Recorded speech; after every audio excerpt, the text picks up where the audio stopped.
Hello everyone, welcome to our Egyptian online seminar group. First, keep your phones off. Then, if you have any questions, you can ask our speaker during his presentation or after his presentation. I have great pleasure of welcoming the Professor Shakir Ahmed Zahra. Professor Shakir Zahra is Professor of Strategy at the University of Minnesota. Professor Shakir is one of the top business thought leaders in the world. Now we will start our seminar with dear Professor Shakir Zahra. Thank you very much, and I appreciate the opportunity to speak to you today. I have spoken through this series twice before, so hopefully there is some familiarity. But today we'll be talking about something that's really important for all of us, which is how to write an empirical paper. At least in the American system, and I know it's in the European system as well, there is bias toward writing empirical papers, data-driven papers. So people misunderstand data-driven meaning that no theory, not at all. To the contrary, data creates theory, data allows us to test theory, data allow us to refine theories. So that's what the focus of this presentation is all about, how to write papers that do just that, to create new theories, advance or revise existing theories, or of course, challenge existing theory in many ways. So I will start by sharing my slides. And as the professor said, I don't know if you can see this or not. Do you see my slides? Sorry. Not yet, not yet. Sorry, okay, thank you. Do you see them now? No? Not yet. Okay, let me start again.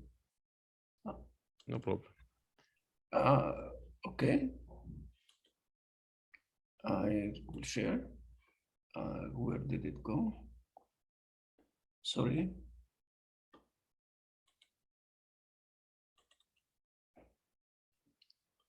Okay. Can you see now? No? Not yet. No, Shaker, no. Okay, thank you. I heard that Shaker, by the way, Sam, is this, no? No. No. I'm sorry. I don't know what I'm doing wrong. So let's do that. Okay, I've done this many times and I've never had a problem, so.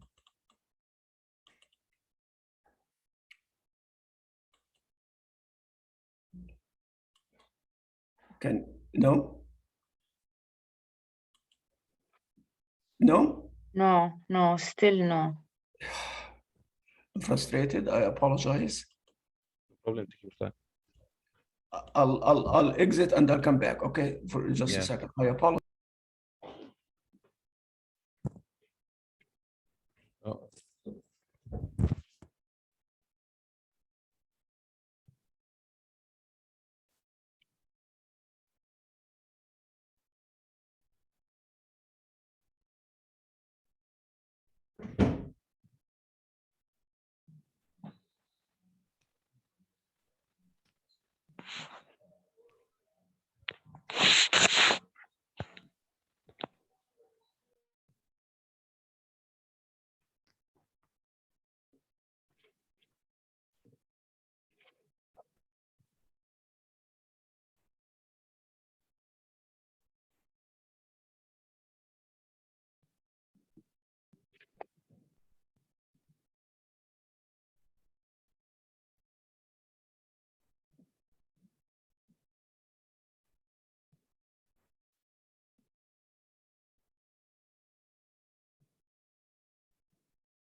Yes, now you share your desktop, dear Professor Shakir.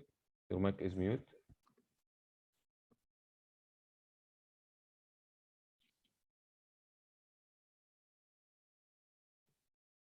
You can open the PowerPoint and share.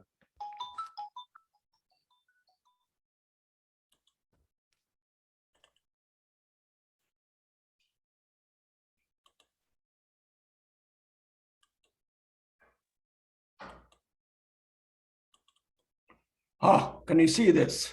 Yes, perfect. You should be able to see this. I apologize. Yes.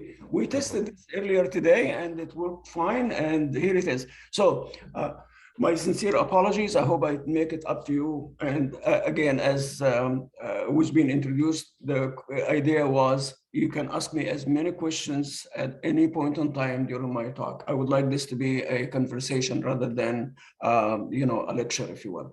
As I mentioned, empirical papers are very, very important in our careers. In our system, at least, we do value empirical papers quite a bit, and especially early on in your career, people want to know if you can really do research. And so empirical papers are one way that schools, very good schools actually, value the kind of quality of work you do, because it gives us some idea.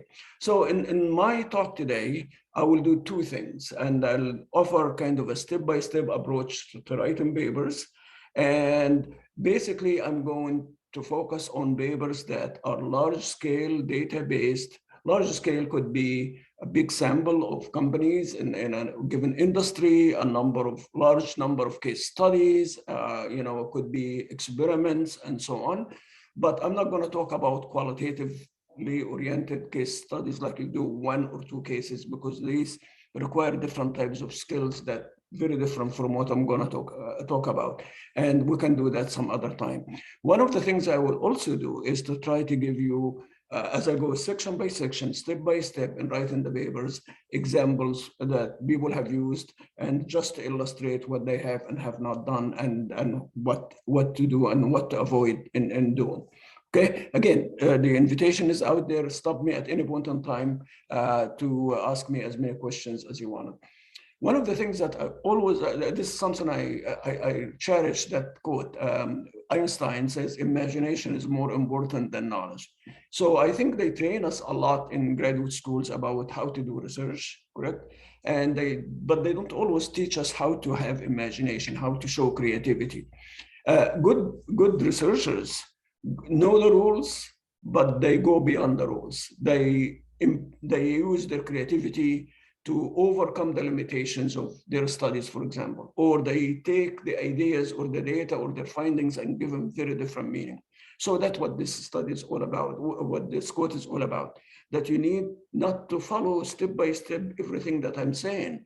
It's just a roadmap. But after that, then you need your creativity to use whatever. And you will see examples of this in a few minutes.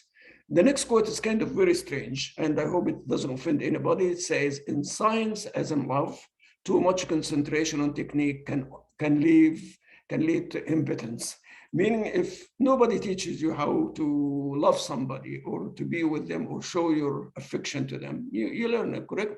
If you read a book and follow step by step, they do that in comedy shows, correct? You go and read the book and try to apply it, it backfires badly. So the same thing, even though we're talking about techniques here today, again, be wise, be creative, and try to understand that these are just a roadmap rather than a specific recipe that you have to follow,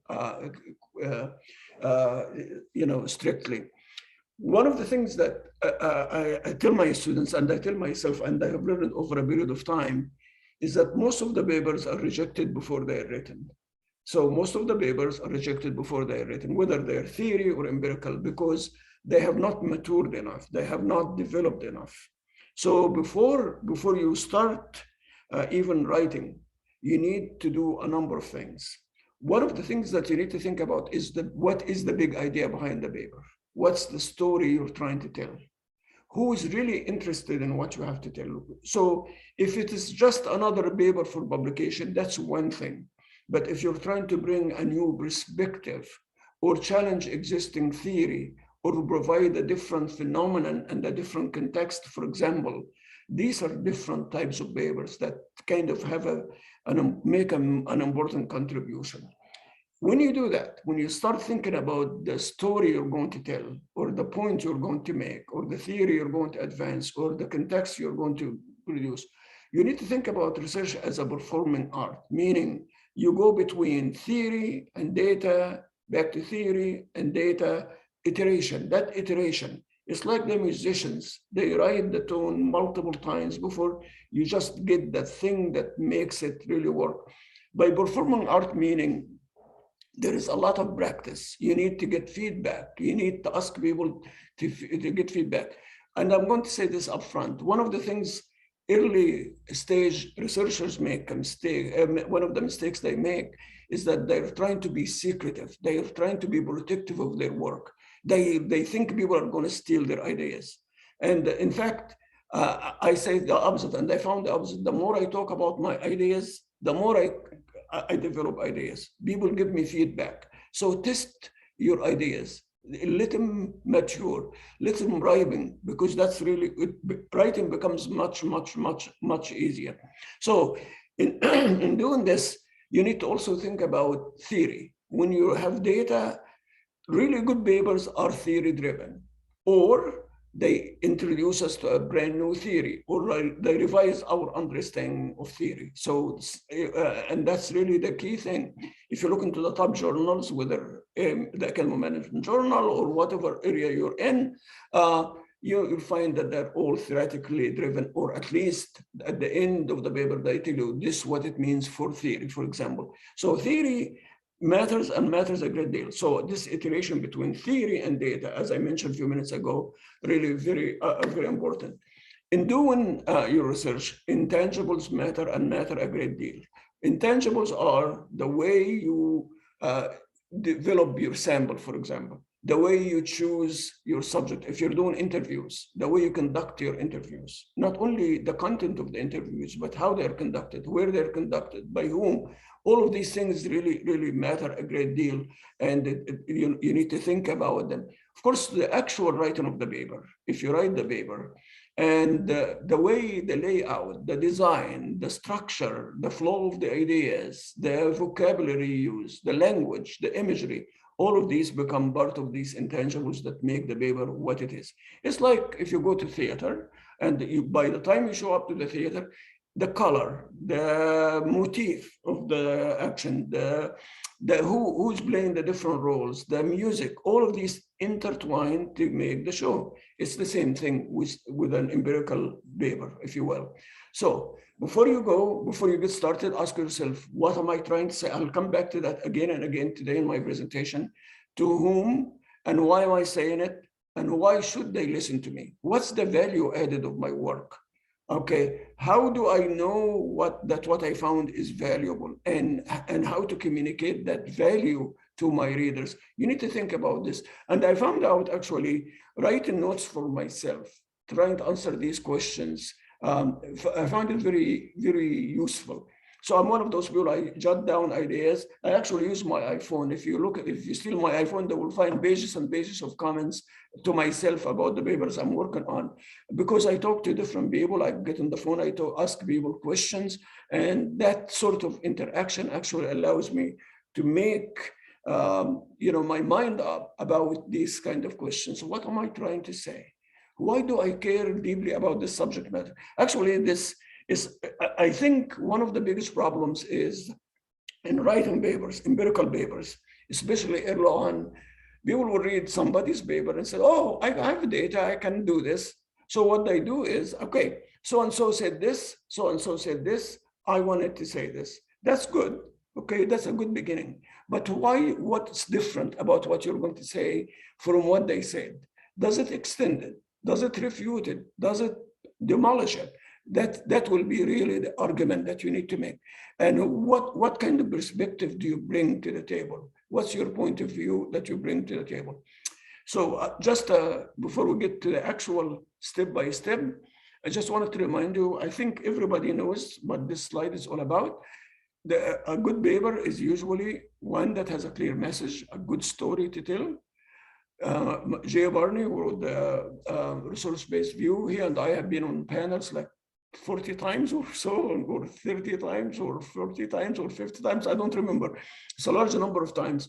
And he always says this: a good paper has one good central idea, one good coherent argument.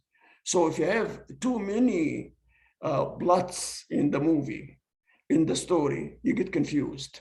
So you might have a lot of different things to build that argument, but you really have to have a central and one dominant central theme in the paper.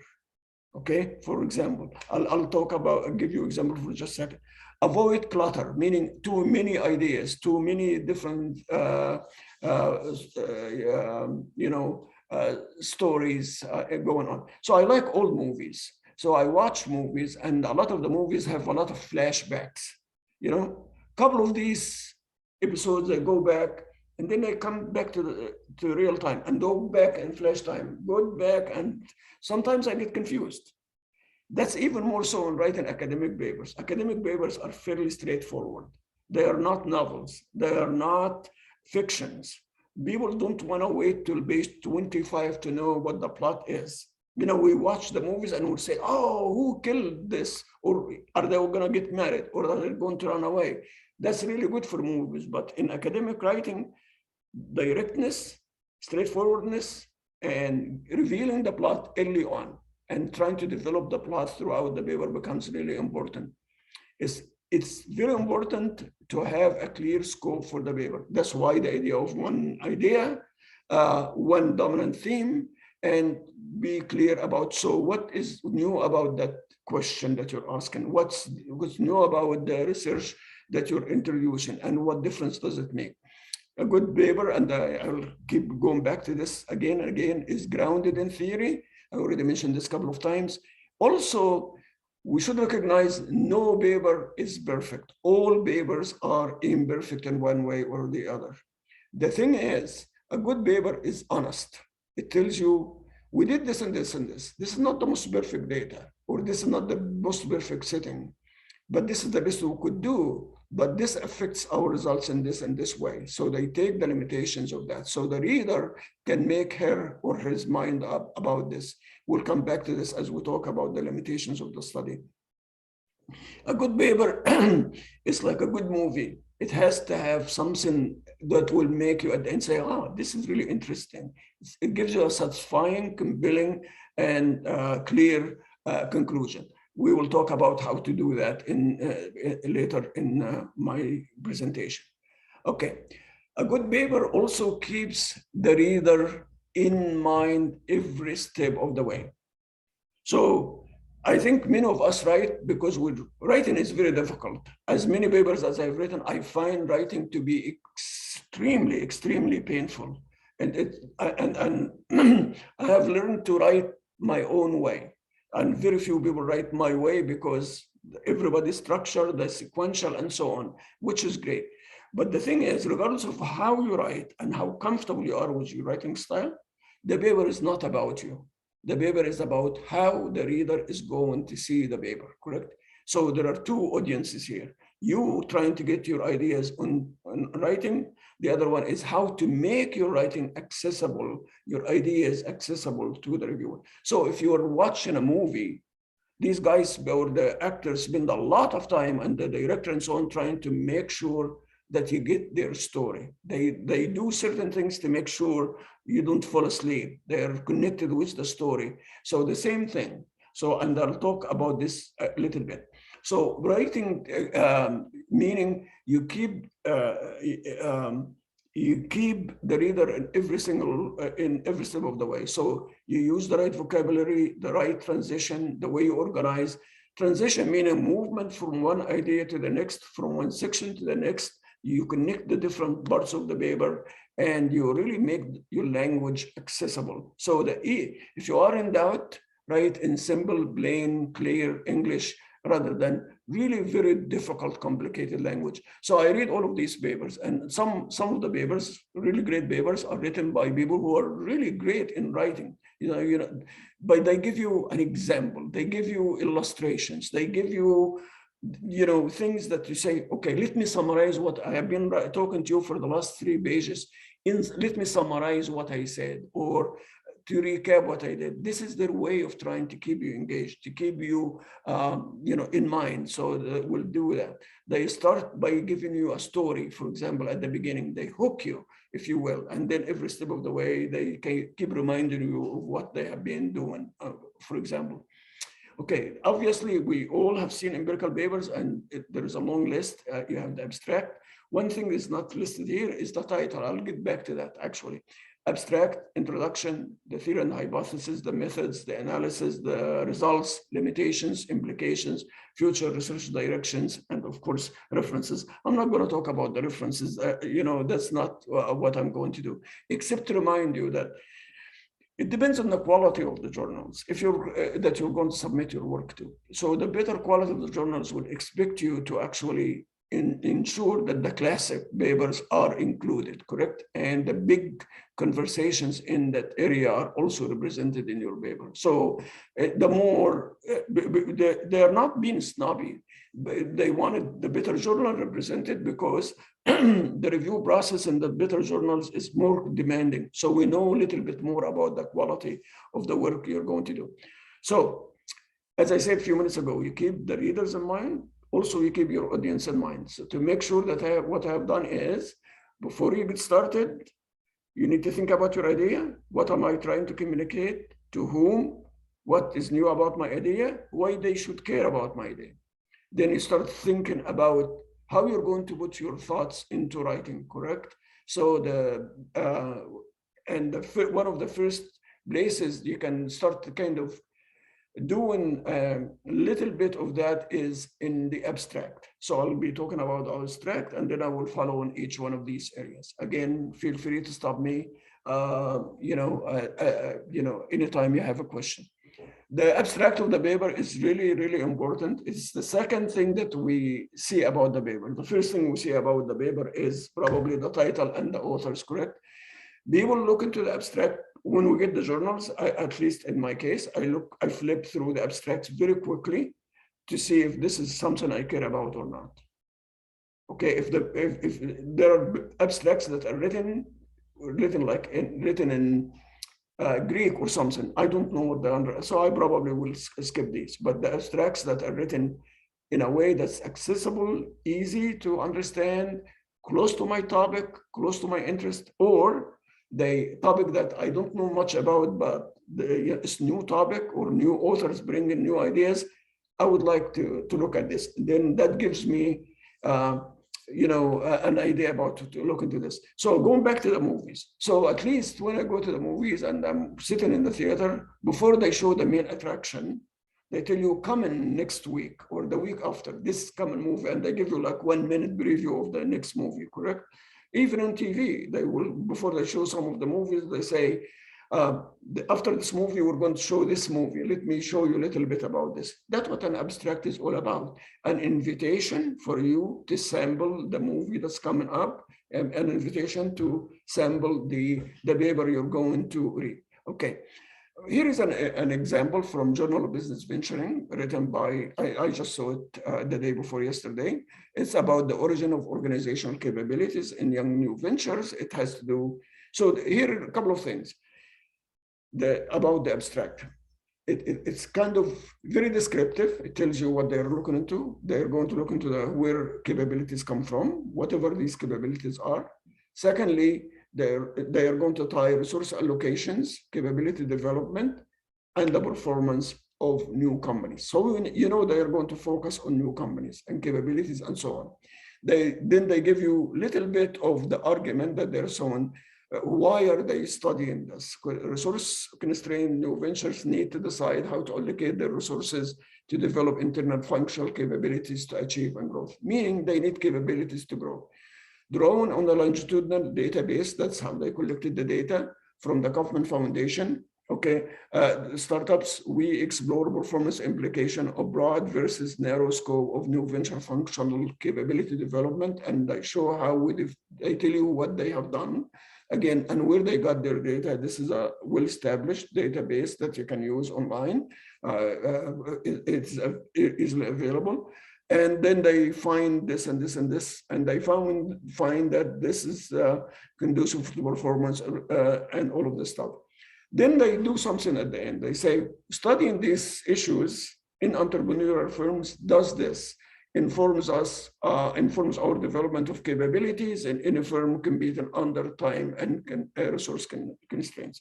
Obviously, they don't tell you everything they have done in the paper. These are like 100 words, 150 words maximum. Sometimes journals limit you to 75 words. So, but they give you, there is, a broad but quick view of what the paper is all about. So you would know they're going to study capability development, effective capability and performance, how these companies develop, allocate resources in young companies. That's what it is. This is a longer abstract.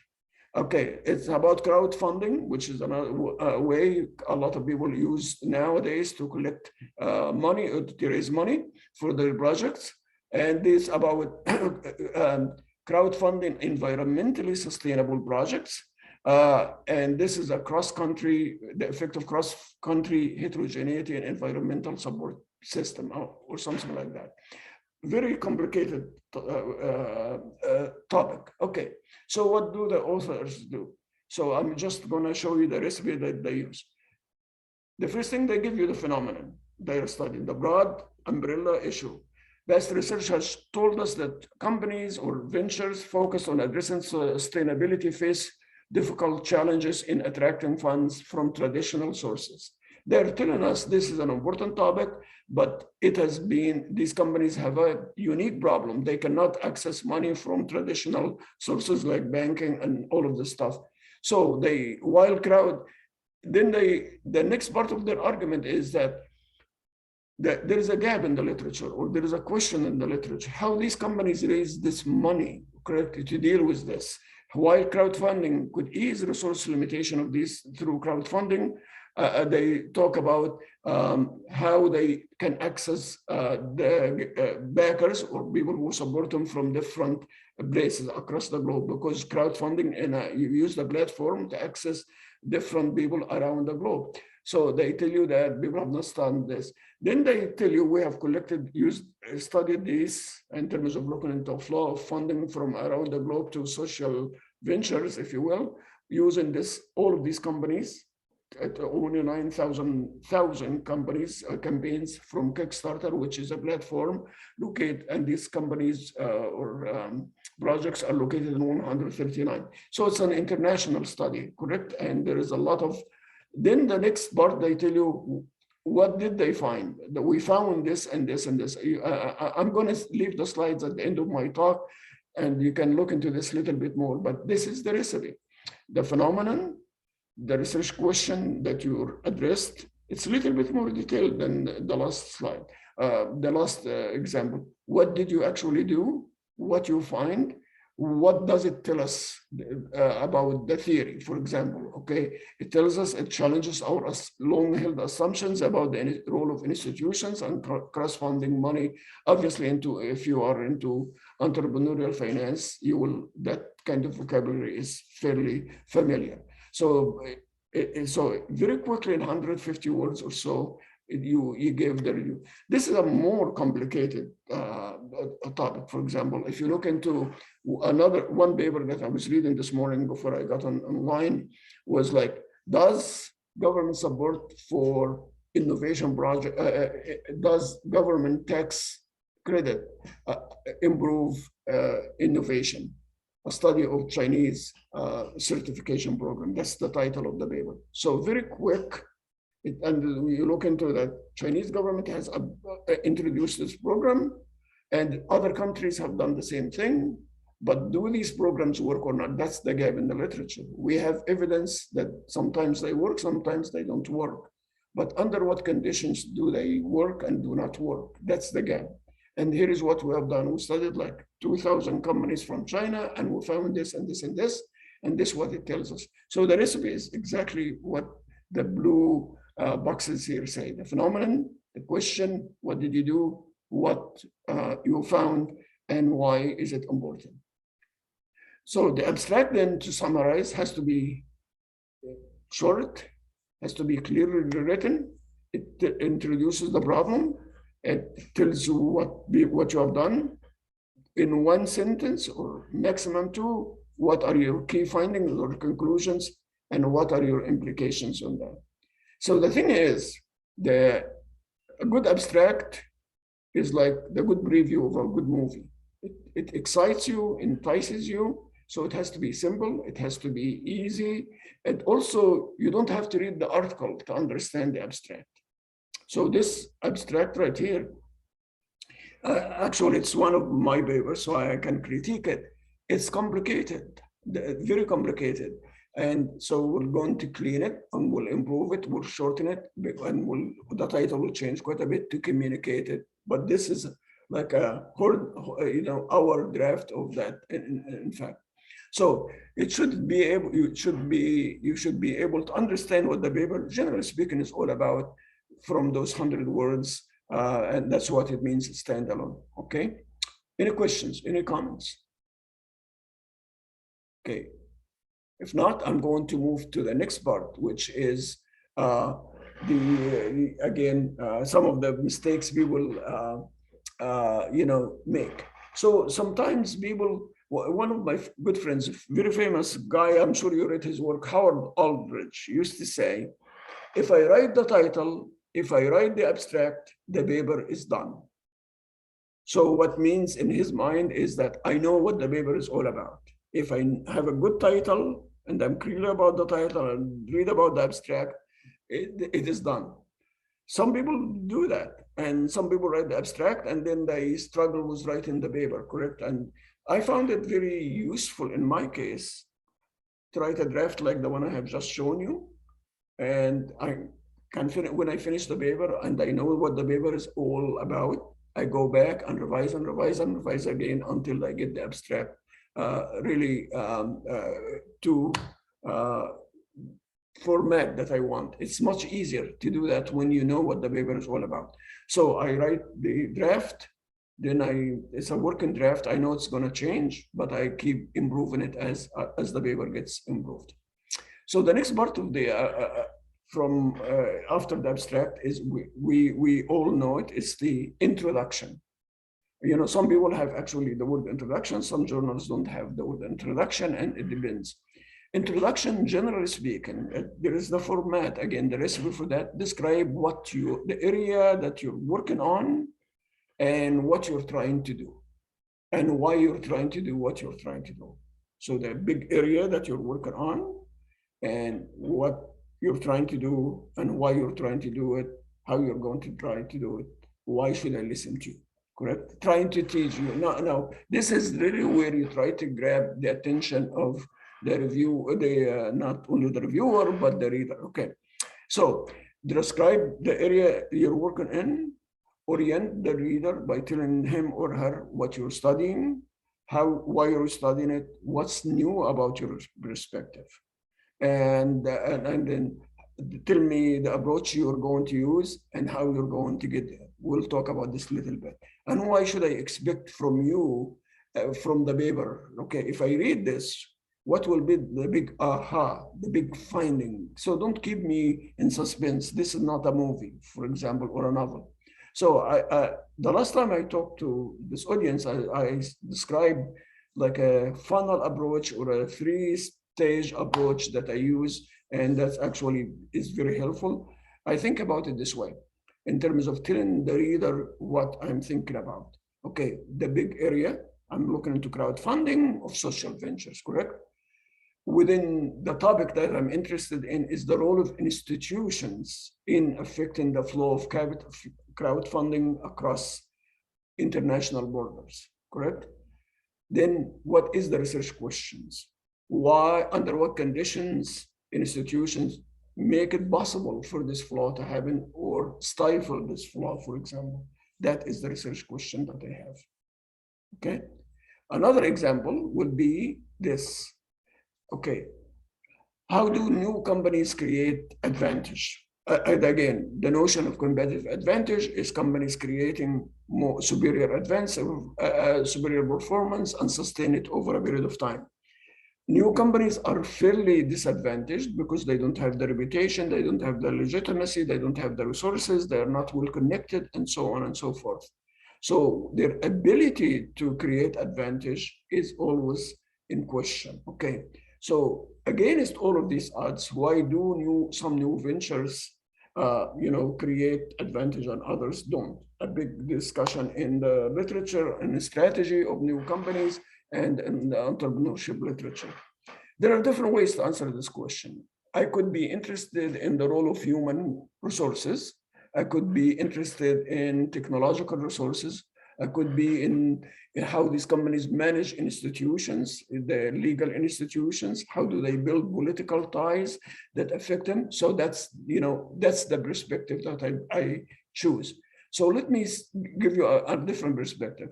How do they focus on the argument that I will make is, companies might differ in their ability to exploit the opportunities. Everybody's really thinking about they find opportunities, but some of them are much better than others in using their assets and resources to exploit opportunities. It has not been examined. So I have to tell the reader, why am I choosing that, correct? Why is opportunity exploitation a really important one? Okay. How do they use, more specifically, I'm really interested in how they use their networks to exploit opportunities to create this advantage. So I went from the very, very broad to the more and more and more specific. So I went from, there is a big debate about the sources of competitive advantage. There are like 5 different ways they can do this. I'm going to focus on one, which is the exploitation. And within this, I will focus on one and only one way they do this. It's not that the others are not important, but in this paper, I'm going to focus on that, correct? So I acknowledge the existence of these other things, but I'm going to tell the reader why I'm focusing on networks. What do I mean by networks? Where do these networks come from, correct? Are the networks by new companies different from well-established companies? Why are some of these companies more capable of leveraging their networks and others are not? And why certain networks are much more conducive to opportunity exploitation than others? So that's my argument. So I went from big kind of, it's like inverted pyramid. The top of the pyramid is or the base of the pyramid up. That's the big broad debate. And then the red box here, the opportunity exploitation, is the perspective or the area that I'm going to focus on. And then the research questions that I'm going to do. And every step of the way, I'm telling the reader why I'm choosing this. Why should I care about why new firms create advantage, for example? Okay, because in many ways, actually, it's a practical question that I can use to motivate the discussion. Could be a policy orientation that we say many countries are worried about their companies not being able to survive and achieve success. And these companies are the kind of important for the growth of the national economy. Or of course, you can say from a theory perspective, okay, these companies have all of these liabilities, these disadvantages, but they still succeed. So how do they make it? How do they make it? Because if I know how they make it, I can learn a great deal about how to improve competitive advantage, correct? That's the argument. And in writing papers, and that's, I think, a significant difference between journals. The better journals will say, start with the theory. You might start with the phenomenon, but very quickly tell me about the theory behind it. Some other journals, good journals, but they could start with the phenomenon. I'm not really worried about this, or it could be even policy, like research policy, and some journals, and more and more of the European journals have a research policy orientation. Even some of the entrepreneurship journals are moving into the policy implications. So let me go back one slide again. You start with the big conversation in the field, the broad area. Why do younger, role of competitive advantage and success and failure, but younger companies are at a disadvantage, and these disadvantages come from this and this and this, which would mean that they will not be able to succeed. But we see in reality that many of them are able to succeed or have the potential to succeed. Okay, there are different ways they can do this. And one area that has not been examined is opportunity exploitation, for example, that I mentioned, and or internationalization or whatever focus you're going to. And then within this, I'm going to focus on this one thing, correct? And that's the way you build your argument step by step. One of the things that I found out to be extremely useful, and I look for it when I review other people's paper, I said, okay, what is the research question? What is your research question? If you tell me your research question, I can follow you. Okay, because it tells me where we can meet, correct? So try to place it as early as you can in the introduction, correct? So again, one of my former colleagues, he retired a few years ago, Michael Lubetkin, he said, if I can write or say my research question clearly, I can easily write the paper. If I know what the question is, you communicate a lot with the audience, you communicate with yourself, and that becomes the central part of your writing, correct? Because that's the point of destination. That's your GPS, like you know where you're going to go. That's the one thing that I wanted to answer, okay? Can you have more than one research question? Yes, but there has to be one clear theme that ties these questions that you have. The more questions you have in one paper, the more complicated the communication and with the reader is. But it is okay to have more than research question, but you need to connect them. Okay, they need to have a common theme, correct? You have to state that clearly. As I mentioned already, try to put it as early as you can on the paper. So one of the people in the literature that in entrepreneurship that a lot of you know his name, Scott Shane, was a very, very good friend of mine. When he was an assistant professor, he lived close to us, worked like 2-3 minutes from where I lived. Scott was really one of the best writers I know of. He's not only a good writer, he's a good thinker, and that's why he's a good writer. So if you know, so one of the things I have difficulty with myself is to do this thing about getting to the research question, by page 2. And he actually had the strangest ability. He will get to the research question at the bottom of the first or second paragraph. Very quickly, he goes through those 3 things: the area, the perspective, the research question.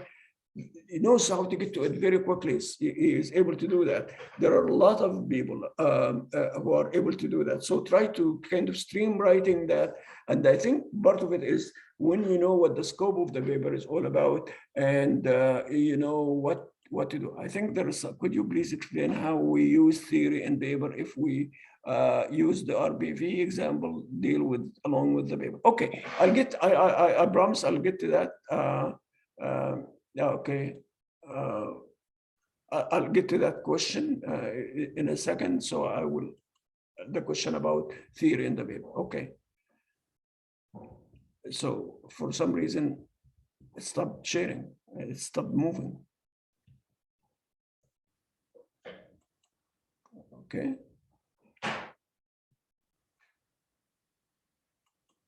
I'm sorry for some. Okay, we have.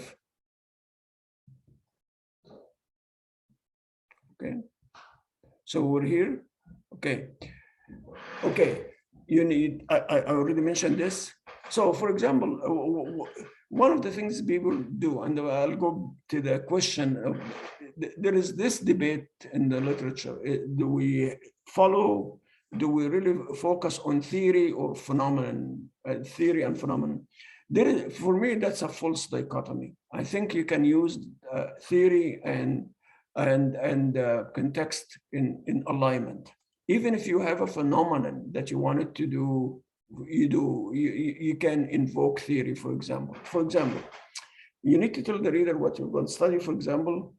Since some of you are from Egypt online, so I decided to study, to mention something I worked on many, many years ago. I did not study Egypt. I studied Eastern Europe, Poland, and other countries like that. And I did a special issue of the Economic Management Review. Oh, this was like 20 years ago. and on privatization and of state-owned enterprises, okay? That's a phenomenon, and it could be, I can study it from multiple perspectives. I'm looking to effect of that on human resource capital, for example. Yeah, do people who work for these newly privatized companies become better innovative or not, or better loyal to the companies or not? So I can use multiple theories to do this. One theory is an institutional theory. What changes in the institutions that would lead to changes in employee behavior? I could use a human capital perspective, which means that these newly privatized companies are likely to invest in building their human capital and so on. So even though I started with a phenomenon, I'm already using a theory to explain that, correct? So let me give you another example. Where do privatized companies get their advantage? Actually, we can use multiple theories here. One explanation will be agency theory. So agency theory said publicly held companies become inefficient over a period of time because of the separation of ownership and control. Managers become dominant. They don't care about the interests of the shareholders. They actually don't invest in R&D. They don't invest in innovation. They expand the company beyond their normal means, and their bureaucracy creeps into the organization. So adaptation becomes more and more difficult, okay, over a period of time. At least that's the literature from the United States. Okay, and actually Europe, and now we know from Japan and China, even in the newly, the companies that have gone into that. Okay, that's one explanation. But if we say these private companies, privatized companies, companies that go private, okay, we can use that same argument to say this is a reversal of agency problem. There is a better alignment of interest between these organizations and between managers of these companies, the owners, and the organization. And therefore, we should see better performance. And that's actually a lot of the literature talks about this. The special issue that I mentioned talks about this. Because of this alignment, we should see more innovation, see more creativity, more entrepreneurship, and so on. Another argument we can use goes back to the RBV, the resource-based view of the firm. The argument is that because of this alignment of interest, okay, we are going to develop or acquire or deploy our resources differently. For example, the kind of people we're going to hire, the kind of people we're going to promote, the couple of human capital that we are going to have will be very different. Type of capabilities were going to be different, correct? There is also very serious investment in kind of revamping the strategic direction of the company, which will mean more and more redeployment of organizational resources to make sure that they're valuable, rare, and immutable, and organizationally embedded, as Barney would argue. So the RBV could be an interesting setting, for example, in a case like that. So again, I don't want to forget the point. The point I'm trying to make is in the introduction, you need to tell the person we're going to study this and this, which is your research question. We're going to study this in emerging economies, for example, or we're going to study it in the context of a country in Egypt. I'm using Egypt intentionally because I got several emails over the last several months and said, well, I have difficulty publishing papers with data from Egypt. I bet you the Chinese people had the same problem a few years ago. Japanese people 20 years ago had the same problem. It is not Egypt. Definitely, it's not Egypt. It's not Japan. It's not Korea. It's not whatever. It's just the reviewers don't understand about the setting. And you don't explain the review. You take results from the UK or France or the United States and say, okay, now it has not been done in Egypt, and therefore we need to do it in Egypt. You need to justify why we need to do it in Egypt. It's not that Egypt is not important, but why should we expect the results to be different from Egypt? Again, Chinese scholars had the same problem 10 years ago. Everybody said, oh, China is an emerging economy, and the results that found in the United States do not necessarily apply to China. That might be true, but why? What is unique about the experience that will allow you to do this? By the way, if the data came from Norway or Sweden and so on, people encounter the same issue because we're more familiar with the European as well as the North American databases. So you need to explain why you study this. It doesn't the setting or the context in which you're going to do. It does not mean it's a bad thing. It just means you need to communicate it better. Why this is unique and what can we learn from doing this? Another way to make the argument is, for example, what other economies around the world that resemble Egypt that would benefit from this finding, correct? Not only how different are the findings from Egypt between Egypt and Europe and or the United States, but what other countries, what kind of new lessons we're going to do this? Is this a case in point? This is like something that resembles many other countries because it helps us to create what we call mid-range theories. They are not universalistic theory. Okay, we used to explain and support the main data. So we used it to explain and support the main. I don't know what the question means, but in using the theory, when you use theory, you use it to explain what you're doing, justify the predictions you're going to do. You also use the theory to explain your findings and explain what they mean to the field. So it's in the beginning, middle, and end. So you cannot just put it in one place and you stop. Actually, it is in the beginning, in the introduction, middle in terms of the design and analysis, at the end in terms of explaining your results. Okay, so I'll come back to this again as we move forward. Okay, if I, for some reason, it gets stuck. Okay. So in one more thing that you need to mention in the introduction, you need, if you're bringing a new perspective, if you're using a new theory or a new setting or a new explanation, so that you can say in prior research focused on two explanations, A and B. I'm bringing a new perspective. That's C. Okay, fair enough. I'm willing. What's wrong with A and B? Correct? How different is your new perspective from those? Why should I listen to that? So you need to explain the why. And that's what I mean, keeping the reader in mind every step of the way. You need to explain to them what to expect. Okay, how are you going to get there? And if I'm going to listen to you, so what do you think I'm going to get from this discussion? I just want to go back to the issue of the setting, the context, the phenomenon. So there are different ways in terms of thinking about this when you're theory building. There are papers that are universalistic, independent of the setting. Here is a good paper by Ishin Guler, a good friend of mine. She's at UNC Chapel Hill, in institutions and internationalization of U.S. Venture capital, correct? U.S. venture capital. So the arguments in her paper, even though she's looking into the United States venture capital and how they internationalize, correct? The arguments, if you read the paper, are very universalistic. They transcend the United States. So the United States just becomes an example of many other countries like that. And a lot of the studies we do are like this, correct? The universal, they have generalizability that go beyond their setting. So that's one type. Another type, cross-country over time. Status in a strange land, again, one of the papers by Ishan, and context-dependent value of status in cross-border venture capital. You can tell that she does a lot of work on venture capital. She's looking into status, how people relative standing between different groups and individuals, and if this changes across border venture capital. Again, so she's looking into multiple countries, kind of comparative, and if you look into her study, it across time, it varies across time. That's a really interesting, attractive design because you can see the change happening in the setting, and you can see if the theory still applies equally well over time and across different countries.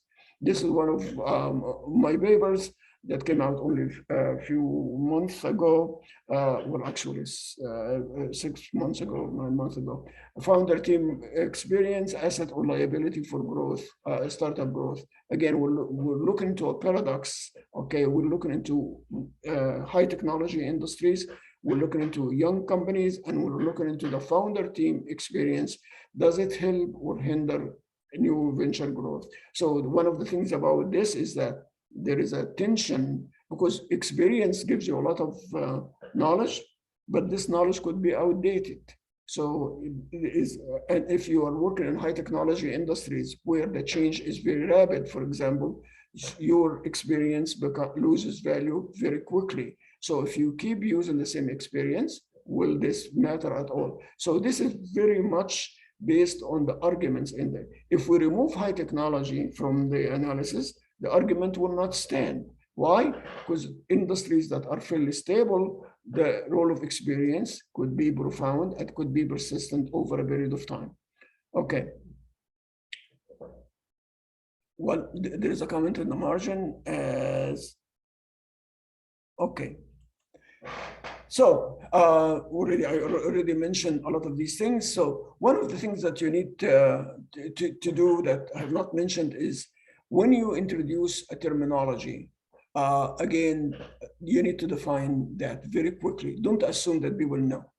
Okay, if there is a well-established definition in the literature, introduce it. If not, use your own vocabulary to express it. So I was reading this paper today, and the author talks about innovation and innovation plasticity. Plasticity, it becomes like plastic. So I know, generally speaking, what the authors were trying to do.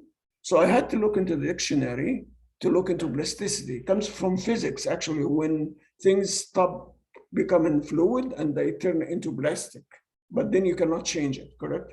It would have been really nice if the author told me that that's when companies become more and more rigid, moving from fluidity into that. So it will be easier, so I don't have to look into my Google to find that. So again, the more you do this, the more try to explain things as you go. It makes it easier for the audience to understand it. Also, you need to collect, okay, be selective in citing the literature. Selective in two different ways: the kind of journals and the kind of authors you want it to cite, because that is a source of credibility. If you cite, the best established authority in the field, then we have some faith in what you're saying, that this has been validated through the review process, correct? Secondly, in terms of the quality of the journals, because wanted to make sure that these papers have gone through a good review process and we know that the results are valid and so on. One of the things that people do is they almost copy back the abstract in the paper, and just to make sure that people know what they did, don't do that. The abstract should be on stand on its own. Okay. Any questions or comment? I'm gonna, if I can move, for whatever reason it stops.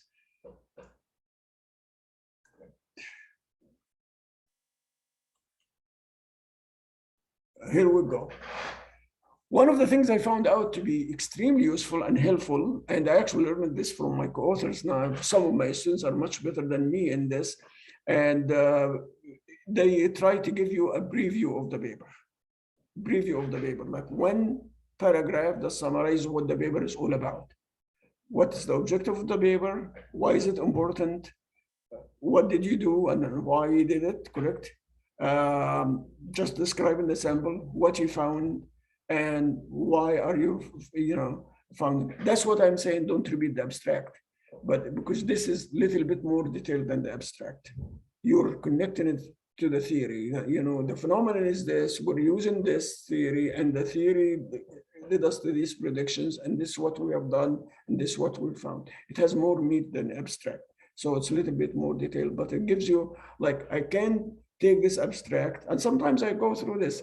When I look into the abstract and I'm really interested in the paper, I look for that paragraph if it's there or not, and I start looking into it. Then I can say, oh, this is something I really wanted to do.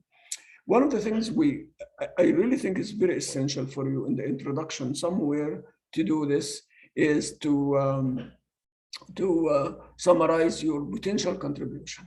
Here is what the paper is all about. Here is what we add to the literature and why it's important.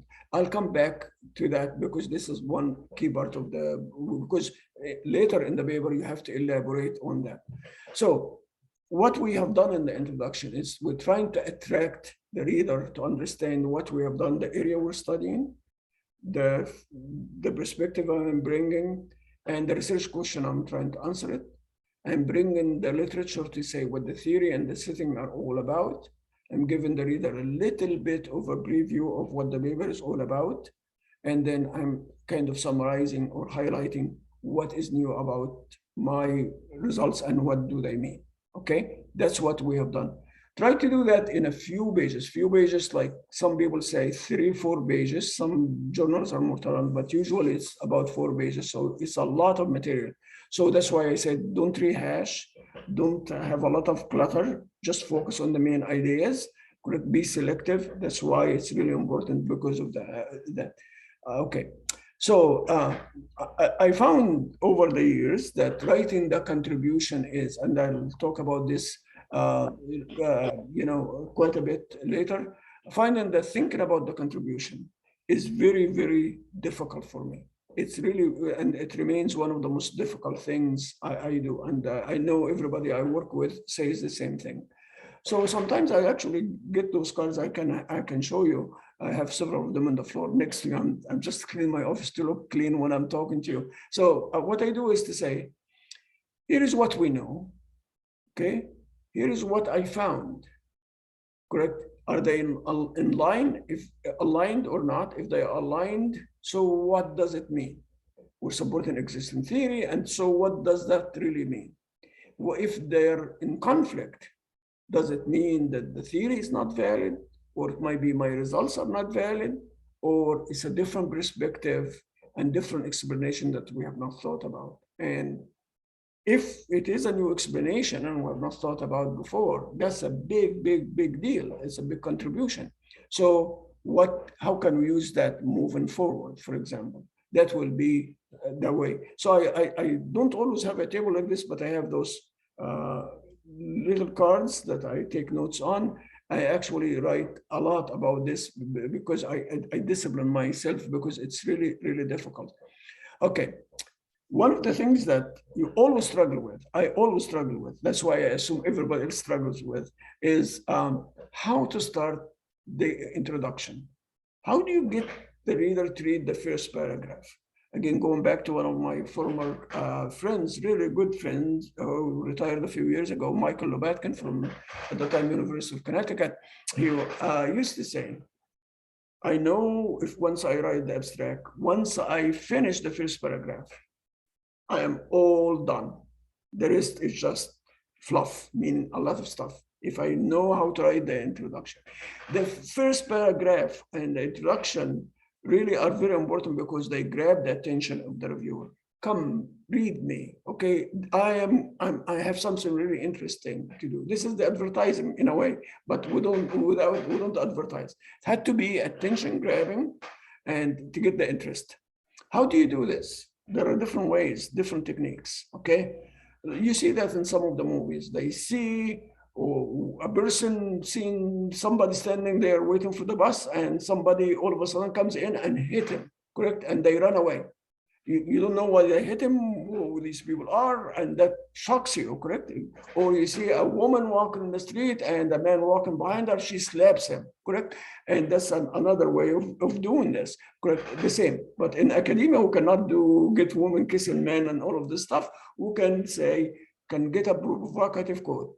The president of the there is no president of the United Nations, so-and-so said this, or famous scholar said this and said this, and this is paradoxical. Penrose, in her famous book about this and this, argued this, but we find from the literature that this is not very well supported. Provocative statistics, every year, 2.5 million people get fired. And these people are the age of 55, and many of them can never find work. How does society absorb that? A provocative statistic. Contradiction in literature. The resource-based theory says this, but the human capital theory contradicts this by saying this.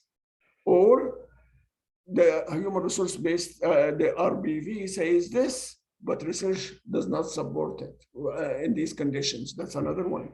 Debate in the literature. Okay, are emerging markets more risky than well-developed markets? It sounds so strange to ask that question because, you know, emerging markets don't have any situations, but well-established markets as well have problems with their institution. Trump, for example, you know what I mean? Paradox, something that contradict each other. All use the traditional approach, the base of the pyramid up, correct the big area to your perspective, to your research question. That's what this is all about. And the last item is my favorite. I have used it 2-3 times. When I got stuck, I did not know what to do.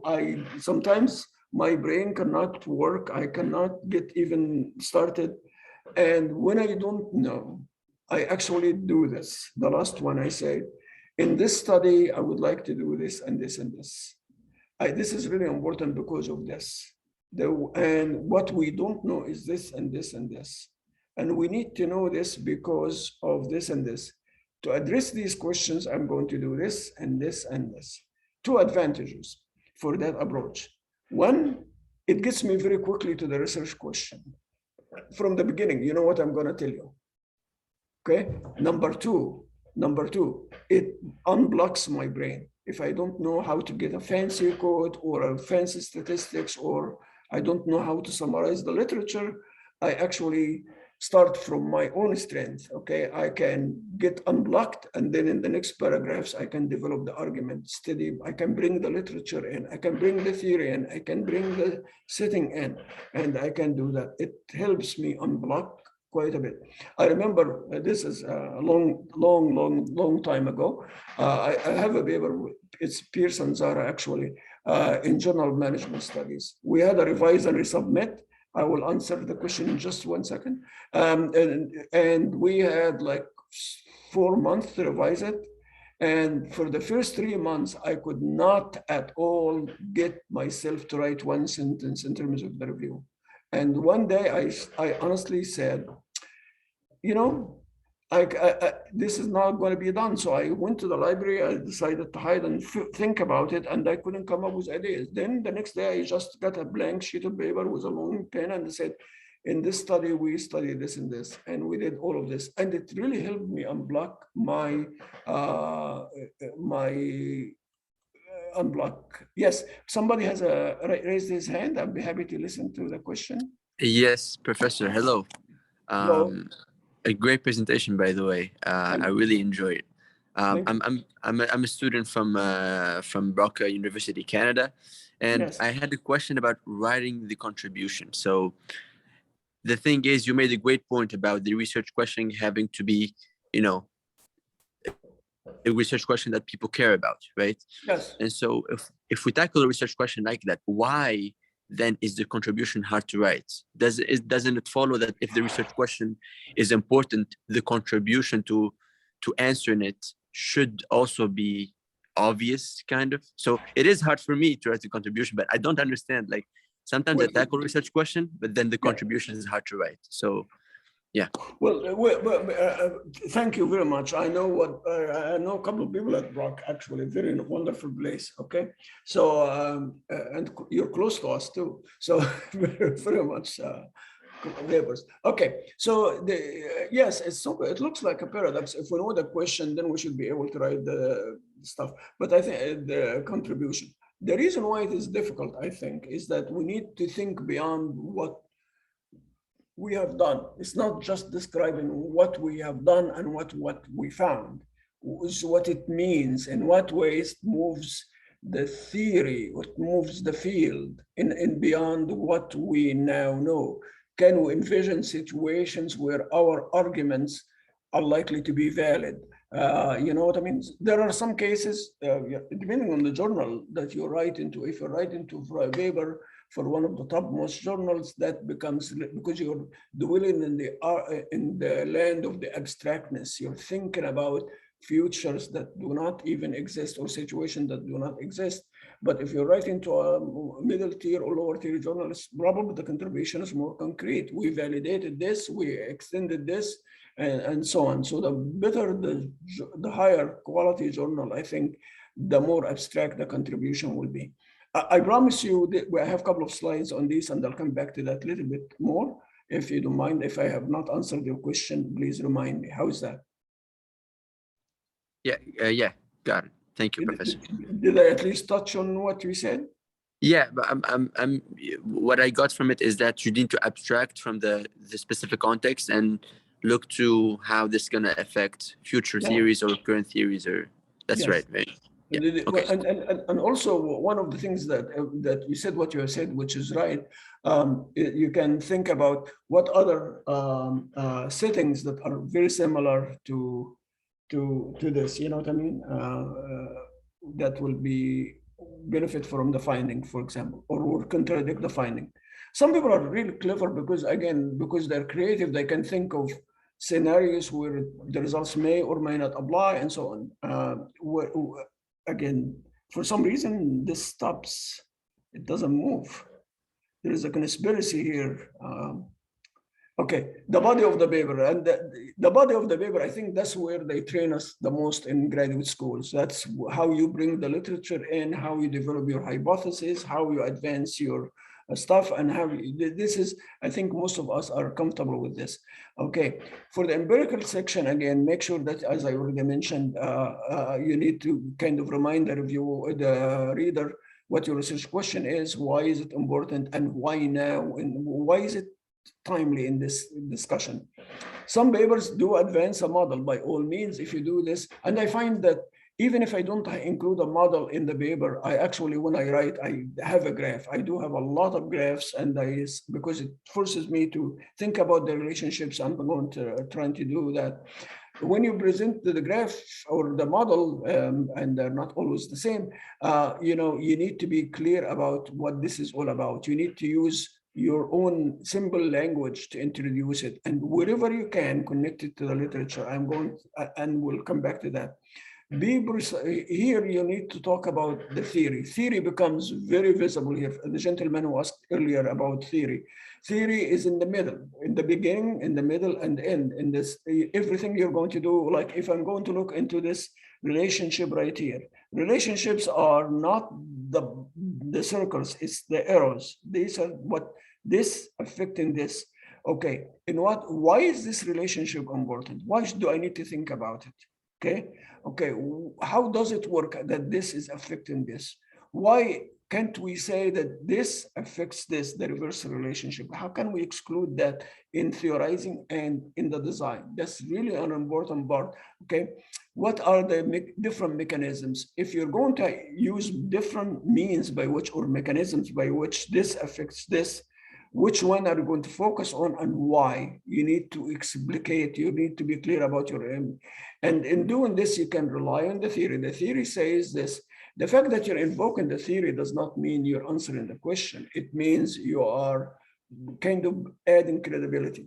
Consistent with the RBV, we find that the more organizationally embedded the human capital of the organization, like in the culture of the organization, the more likely they have, they update their knowledge, for example. I don't know what the argument was in this case.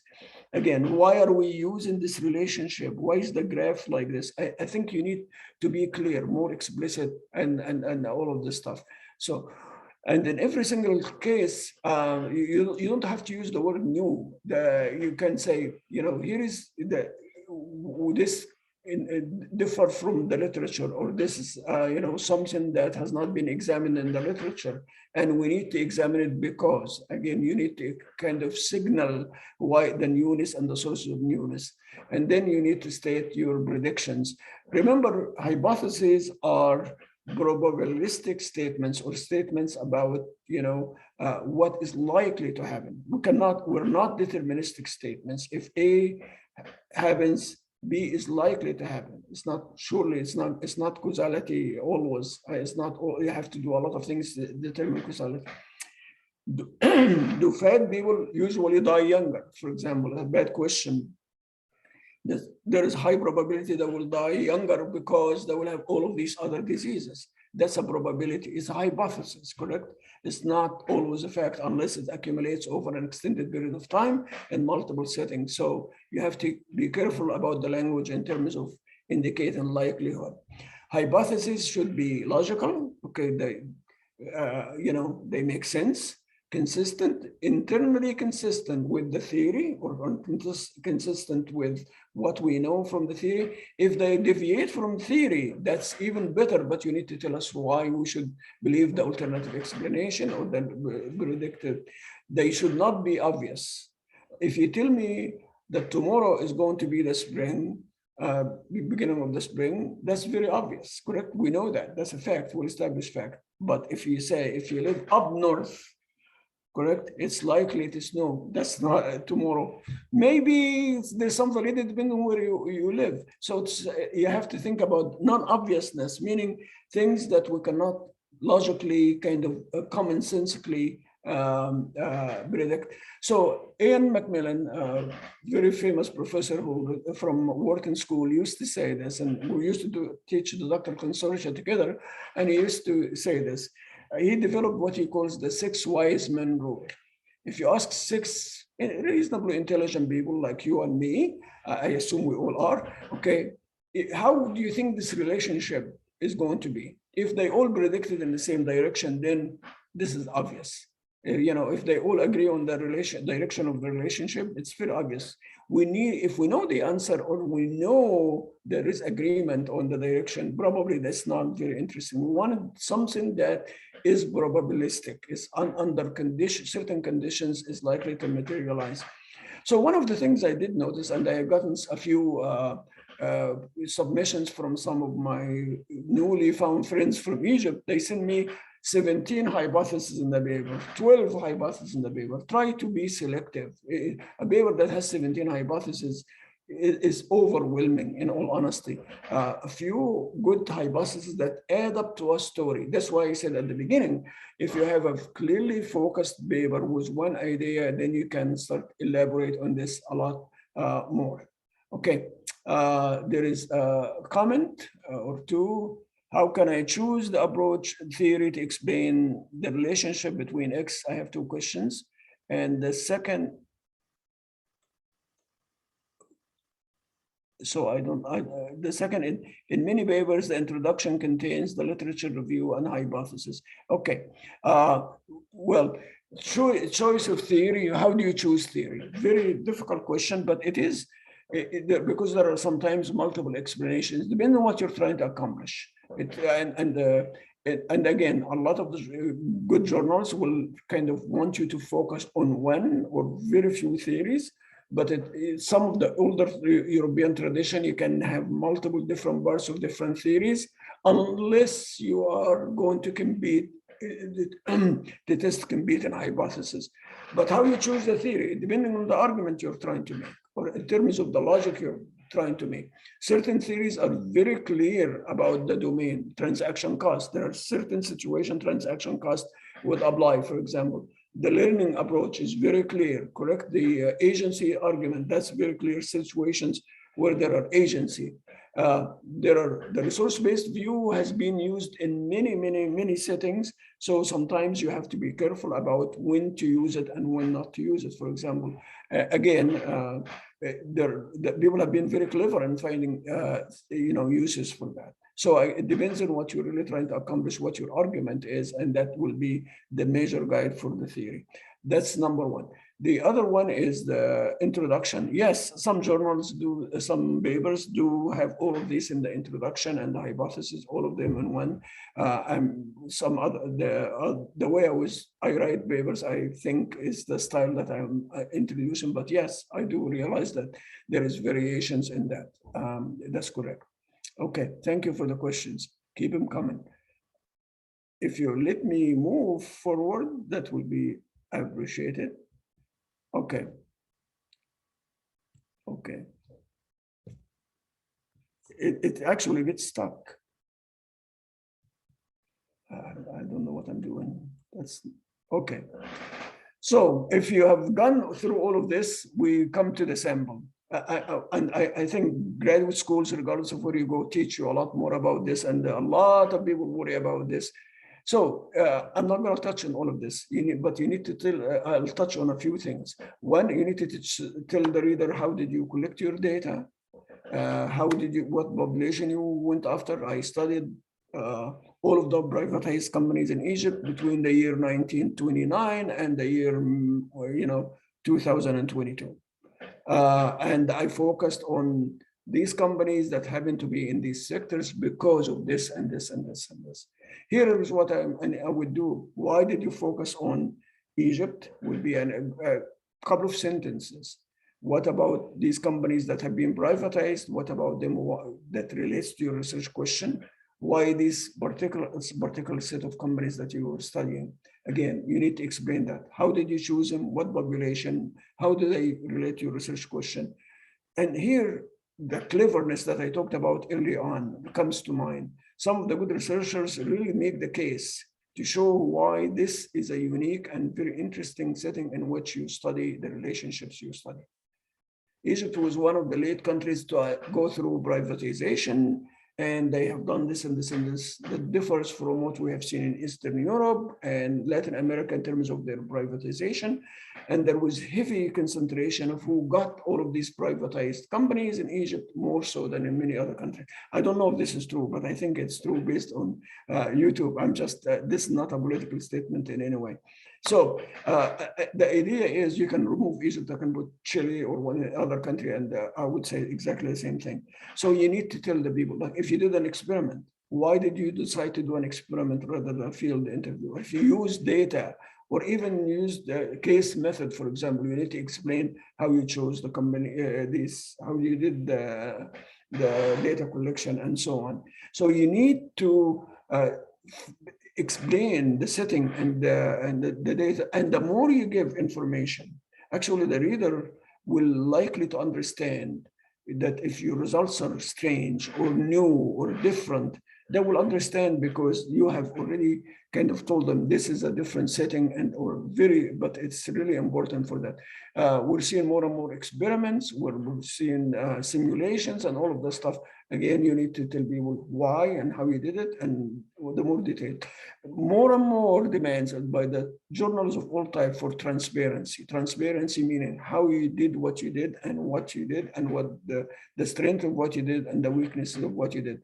A good writer actually does something well important here, which is to tell very honestly what the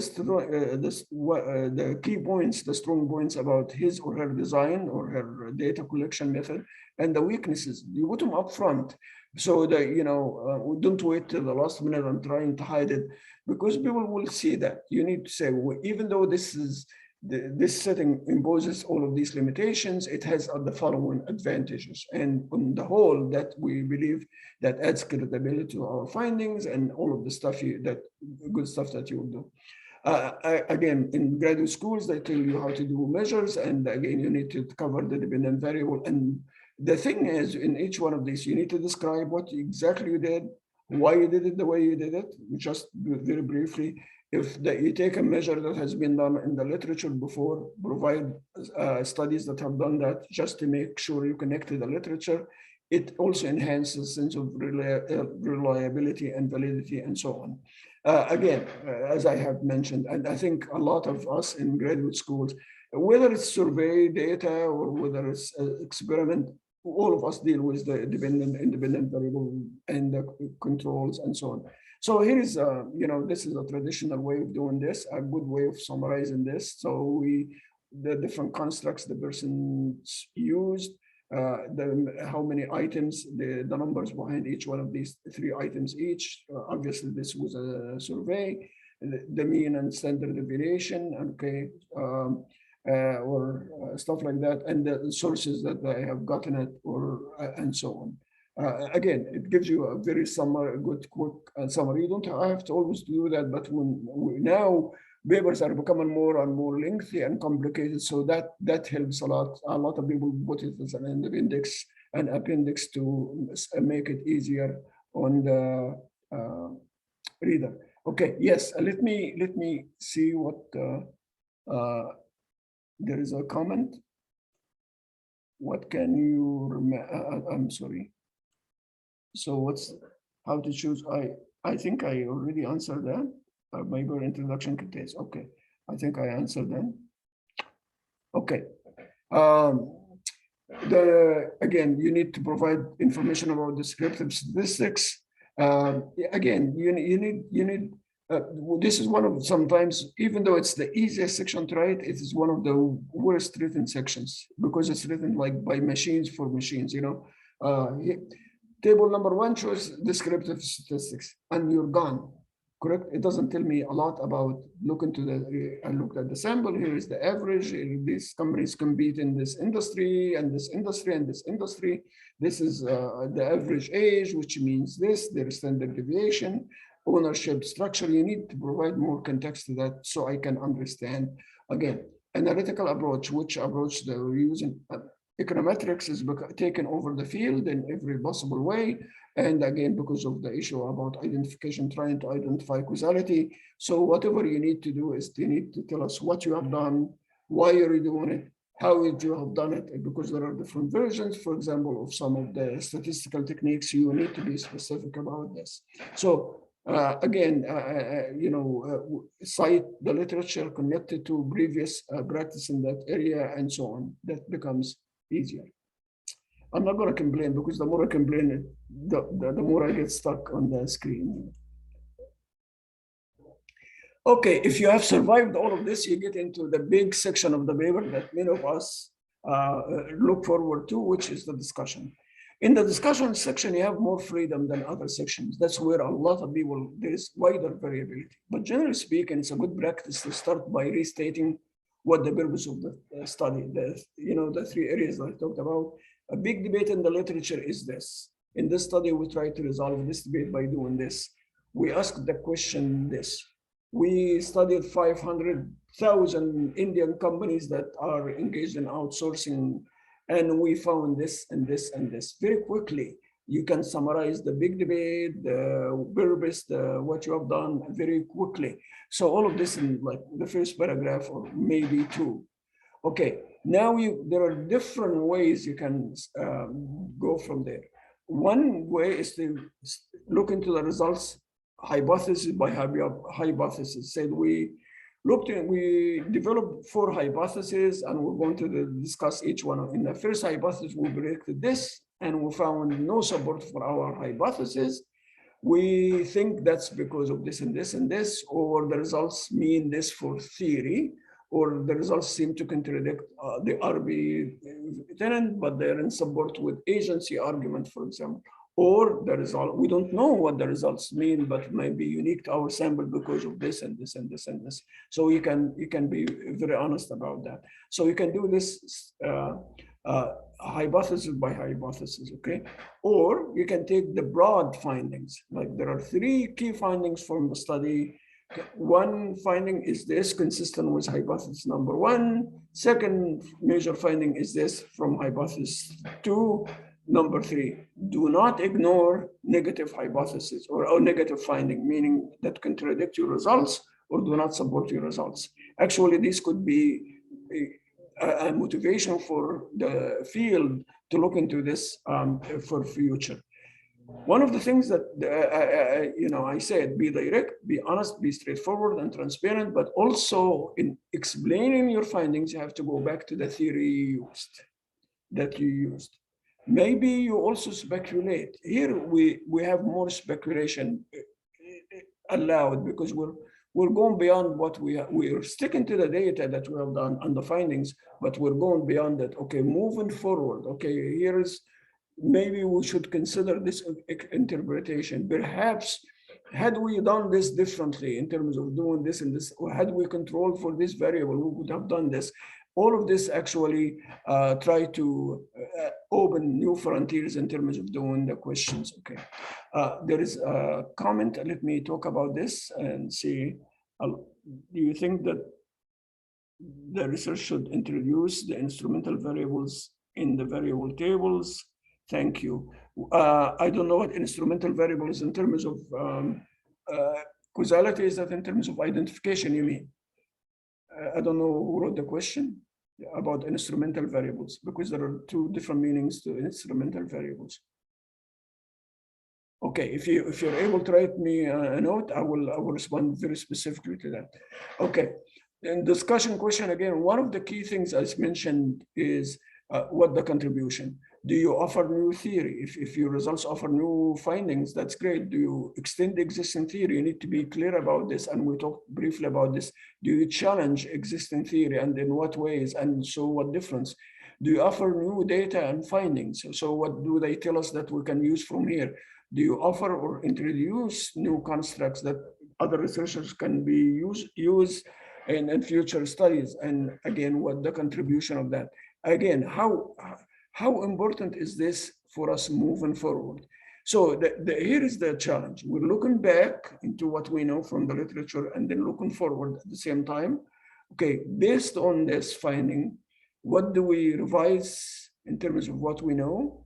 And where will this take us into the future? And that's why it's the question how difficult and how complicated that is from the question came up. Okay, in dealing with indigeneity problems. So that's what I suspected. The question is, how do you introduce instrumental, do you put them in tables or not? Actually, I have seen it done both ways, but at a minimum, you should describe it obviously in the paper, correct? But I've seen some people, it depends on the journal you're going to submit to. So that's the best thing we have done. Like if you look into management science, I've seen it in particular, they do, they have it there. So in other journals I've seen just in the text. So I really cannot tell you which way to do it. It depends on the journal that you're going to submit to. Okay. Again, if I move forward. Okay. The limitations of the study. The limitations are supposed to, you need to reflect on what your study's limitations are. It tells you what the boundaries of the paper, how you interpret the results. Every study is flawed, every study has imperfections. So that's what this is all about. What are the imperfections of your study? Be honest about them, be succinct about them, focus on the big issues. There are some people who will write like 3-4 pages of your limitations. The idea is that's not the idea. Don't shoot yourself in the foot. Look into how the limitations of the study might compromise the results, the credibility of what you found, and also might, in fact, inspire future research direction. One of the things I think is not a good idea. Don't finish the paper by just discussing your limitation. My paper is weak in this and this and this. It just leaves bitter taste in your mouth. You need to say, you need to talk about this, you need to acknowledge them and what it means. They open new directions for research and so on. But if you just list the limitations at the end, it becomes very difficult. So one of the key things that you have in some papers, we have implications for practice, for theory, for policy versus conclusion. I wanted to talk about this. To me, they are different things. Implications is different, what the difference your studies make, correct? So they should answer the question for, so what? Like, what does it mean for theory? What does it tell us about managerial practice? What does it mean for policy? That's what the implication is. Conclusion is the big picture takeaway from your study. The conclusion is the key, the big takeaway from your study. Theoretical implications. This is, as I mentioned before, that's the contribution in many ways. So what does it mean? It is a very difficult part of the paper. What does your results tell us about the theory? Is the theory valid, not valid? Should it be revised? Under what conditions should we use the theory or not use the theory? So all of these kind of questions come to mind. Does it support this theory, or does suggest that an alternative theoretical explanation is better? Does it mean that there are different research questions we should ask and what? These are research questions and so on. Again, it does not have to be elaborate, but you really need to ask yourself, I use this theory. I have now the data. The data tell me the theory is not valid in these conditions, which really is an important finding. Knowing when not to use the theory. So what's the alternative? Or when should we use and should not use the theory, for example? That will be a theoretical implication. The conclusion section, my suggestion is some papers they stop there by talking about the theoretical implication and or practical implication, and they're done. My suggestion is always have, as much to the extent you can, unless you're running out of space or something, have a conclusion section. 1 or 2 paragraphs. Most of the time I write 1 paragraph. It has to be brief, memorable. Sometimes, and I don't know about you, but sometimes after I look into the abstract, I run into the last paragraph to see what the end of the story is. Okay, what is the big picture, correct? And that's a very quick way to get into the mind of the writer, if you will. It has to be satisfying, something really nice. And even if the news is bad, that the theory doesn't work, it should tell us what you have done, tell us what you found. It tells us what the next area to look into, and it should be well positively written into it. I actually chose one of my, this is not mine, this is a very famous paper about continuous morphing. They studied 2 companies, Yahoo and something else, and as they have changed a lot in the digital space over a period of time. So they did an extensive case study, and they really looked into the area of dynamic capability, an area where I do some work, how organizations change capabilities over time and how they keep them fresh and current and so on, and how they morph, they change, they become something different. And this is their conclusion. They start with the purpose of the study. The ideas they presented in this article are consistent with the argument of the paradigm. They have 2 paradigms. One is hyper competition and dynamic capability. But they also tell you they go into the broad area because they have been looking into internet companies. So it tells you that filled with a lot of entrepreneurial activities that are so on and so on.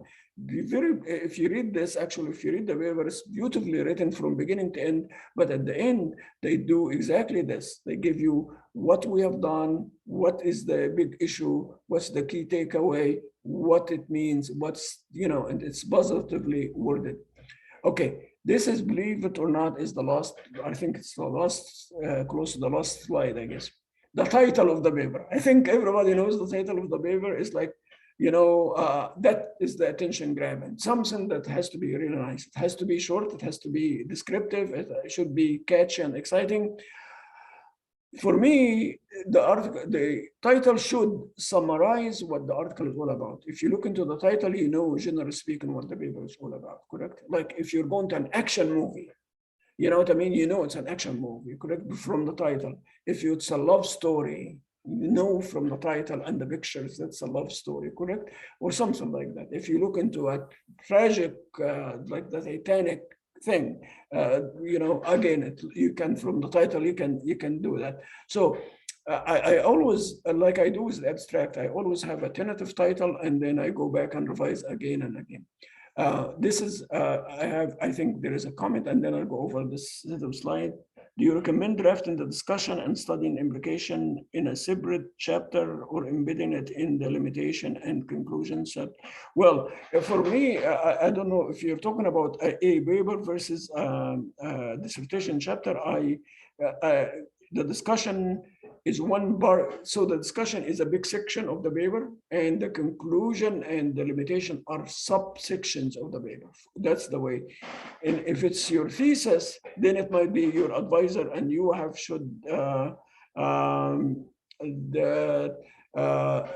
you and your advisor have to agree on that. Some schools like it to be separate, some don't. So, but in a typical research paper, they're in one paper, one section. Please, what is the distinction between theoretical contribution and theoretical implication? Well, in many ways, very good question. The theoretical contribution, theoretical implication, maybe sometimes they're one and the same, sometimes not. Theoretical implication is what does it mean for theory, for what we know, correct? Theoretical contribution may be adding new insight, something different, some construct, some argument that the RBV, I know Jay Barney quite well. I've known him for like 25 years. So when it came out, people were laughing at this because the people were trained in economics like myself. We did not think about what he was talking about. I did not laugh at him, but I just did not understand. But it took me a while to know that. So theoretical contribution is like an advance in new construct, bringing a new idea. Theoretical implication is saying, okay, so what does it mean to what we know? That's so they are related, but slightly different.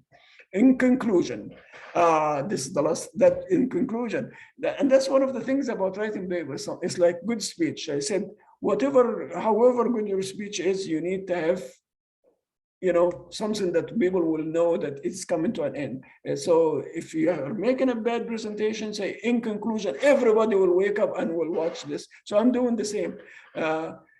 Just to remind you of a couple of things I said. Before you touch anything, think about your idea, talk to people. I really, if you did not get anything at all from what I'm telling you today, that's the one thing. I wanted you to go out and talk to people, think about it, talk to, people who work with you, people outside your area, and actually find that very useful. My friend Van de Van used to teach the theory class here.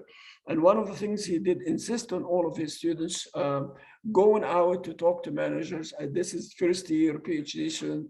That was their first assignment. Go and ask managers, what is one big question you're thinking about? One big problem you're dealing with? Of course, they don't always come with great ideas, but they get used to being engaged with the broader community to get ideas. Okay, think through your research question. What are you trying to say? Why is it important? Who is going to be interested and why? Test your ideas. Talk to people, as I said, presented in conferences, share your drafts. And as I said, the last time I talked to this group, this was a few months ago, writing is difficult, but what's even more difficult is getting the paper in shape, which means you have to revise and revise and revise and revise and revise. So I was talking to one of my friends. So I was telling him I put this 5 or 4 or 5 revise and revise on the slide. She laughed and said, you need to put 40 because we all revise papers excessively. Some of our papers take several years to be finished because we go through multiple iterations to get feedback and so on. The implications should always include potential stakeholders, regulators, government, and blah, blah, blah, blah, blah, blah, blah, blah. Well, it depends. Well, very interesting question. Should we touch on everybody? So traditionally, the implications talk about talking to other researchers. What does it mean for theory? And then what managerial implications are all, how can managers use, or entrepreneurs, or whatever. Some of the European journals and some now American journals also say, what are the policy implications? So the problem is we don't really know, at least in good American universities, we don't talk much about policy. That's not what we do. Next door to me is a great school, public policy. I actually have an honorary membership there, but the fact of the matter is in business schools, we don't talk much about policy. Maybe it's wrong. So I think for most of the journals, if you focus on the theory and talk about managerial implications, you will be safe. But again, it might be that you are in a country or a place where they think about other stakeholders. And again, that might be something you would need to think about. How approach is a good research question. How to approach a good research question? What is there a blueprint? Yes. Well, can I stop sharing and then I'll answer the question? Thank you. Okay, I'm glad that I survived this sharing today. I think Muhammad, you told the computer to give me difficulty today. So the question about research question, we know research question has to be something, and this is really strange. The more passionate about the question you are, the more interesting the research question is going to be. It's like that person you love and or care about. If the more you get, if you care about, you behave differently. It's the same thing with a research question. So the thing is, if you might care about it and the field does not care about it. So you need to sell that caring about this question to other people. So sometimes you have to educate the field about your research question. But we know, and I think if Muhammad has the slides, I should say, Ustaz Al-Kabir Muhammad, has the slides from last time. And we have a couple of slides there about what is a good research question. Good research question is one that opens a new territory, something that we have not thought about. One that shuts what we know, say, this is really an old fashioned, we don't even know about it. Something that will make you wonder if what we know is worth knowing, or should we revise our whatever it is. Something that will startle you and say, wow, I never thought about this. Okay, or something you observe and you say to yourself, why do they do it this way, but not this way? Contradiction in the setting. So there are different types of research questions, and all of them can actually be rich source of ideas for you, inspire you to do something really interesting. I think the problem is not that. The problem is it's almost like we are taught in graduate school to be impassionate, be descriptive, be very distant. But actually, the more you write about this, with some degree of familiarity, some degree of closeness to the setting, the more you're able to define the research question. So that's why I was talking about my friend Andy Van de Ven, this engaged scholarship, meaning that you talking to managers, talking to other people in the field and so on. Dick Daft earlier in his work told us that people who talk to managers tend to produce research papers that are much stronger and much more impactful and much more widely cited. Again, but if you're talking to yourself and talking to only a couple of your students, probably you're not going to find something that is that big an issue. I actually do a lot of strange things. I spend a lot of time on YouTube, listen to executive presentations, scientists. I must have watched all of the Nobel Prize speeches on science and physics and peace literature and so on, because I'm looking for ideas. The biggest, we have tons and tons and tons and tons of publications. But the really good idea is that we'll say, wow, this is, how did they come up with this? And sometimes I'll be watching TV and somebody will be talking and say, my God, why didn't I think about that? So that's a good research question. I'm sorry, I know it doesn't help you specifically, but this is exactly what I teach in my PhD class. I said, it's not what other people tell you, this is what the research question is. That's their impression. It's what you make of the research question, correct? So you have duality about it. You're interested in the question, and you have to get the field to tell us, to say, wow, this is really important for us. And that kind of nexus, the connection, is what makes really a great research question. Okay, I see a couple of comments. Do you consider Egypt an emerging economy? I don't know. I don't want to get in trouble. I don't know what Egypt. I have not. The last time I was in Egypt was in March, about this time in the year 1996. So I have not been in Egypt. So it's I love Egypt. I am proud of being Egyptian, and I'll always be proud of being Egyptian. But Egypt does not always love me. So I am going to leave this. If you're Egyptians, you know what this means. Egypt is not always good to its own people. So I'm going to leave it there. But I don't know if Egypt is an emerging economy. I go to China a lot. I spend a lot of time in China, and they say they are emerging economy, but I don't think China is emerging economy. It's the second largest economy in the world. It's no longer an emerging economy. So if you wanted emerging economy is, if I say emerging economy, will they like me in Egypt? If it is, if I do that, I will do that. Okay, somebody's trying to get me in trouble, political trouble. Okay, additional question. I agree with you, would be an excellent source of something. Okay, thank you. Okay, the most journals consider Egypt as an emerging economy. Okay, fine. Yes. Somebody, Sam, which is an international authority, said most of the journals consider Egypt an emerging economy. It's very interesting. I'm teaching this course. I teach a lot of global strategy classes. I actually teach a lot of global strategy classes more than, it has always been technology and global strategy and things like that, more than entrepreneurship, for example. And we're talking about emerging economy Wednesday. And the next two class periods are about how to compete in and from emerging economies. So, and I do have a list, and you can get this from Google, where they contrast different emerging economies. And Egypt does appear on some of those lists as an emerging economy. It depends on what you want it to. So the problem with those classifications is that there is very little bit of political agenda as well. Some countries want it to be recognized as emerging economies so they can get some of the benefits from the World Bank and loans and all of the stuff. Some countries do not. So there is a little bit of that.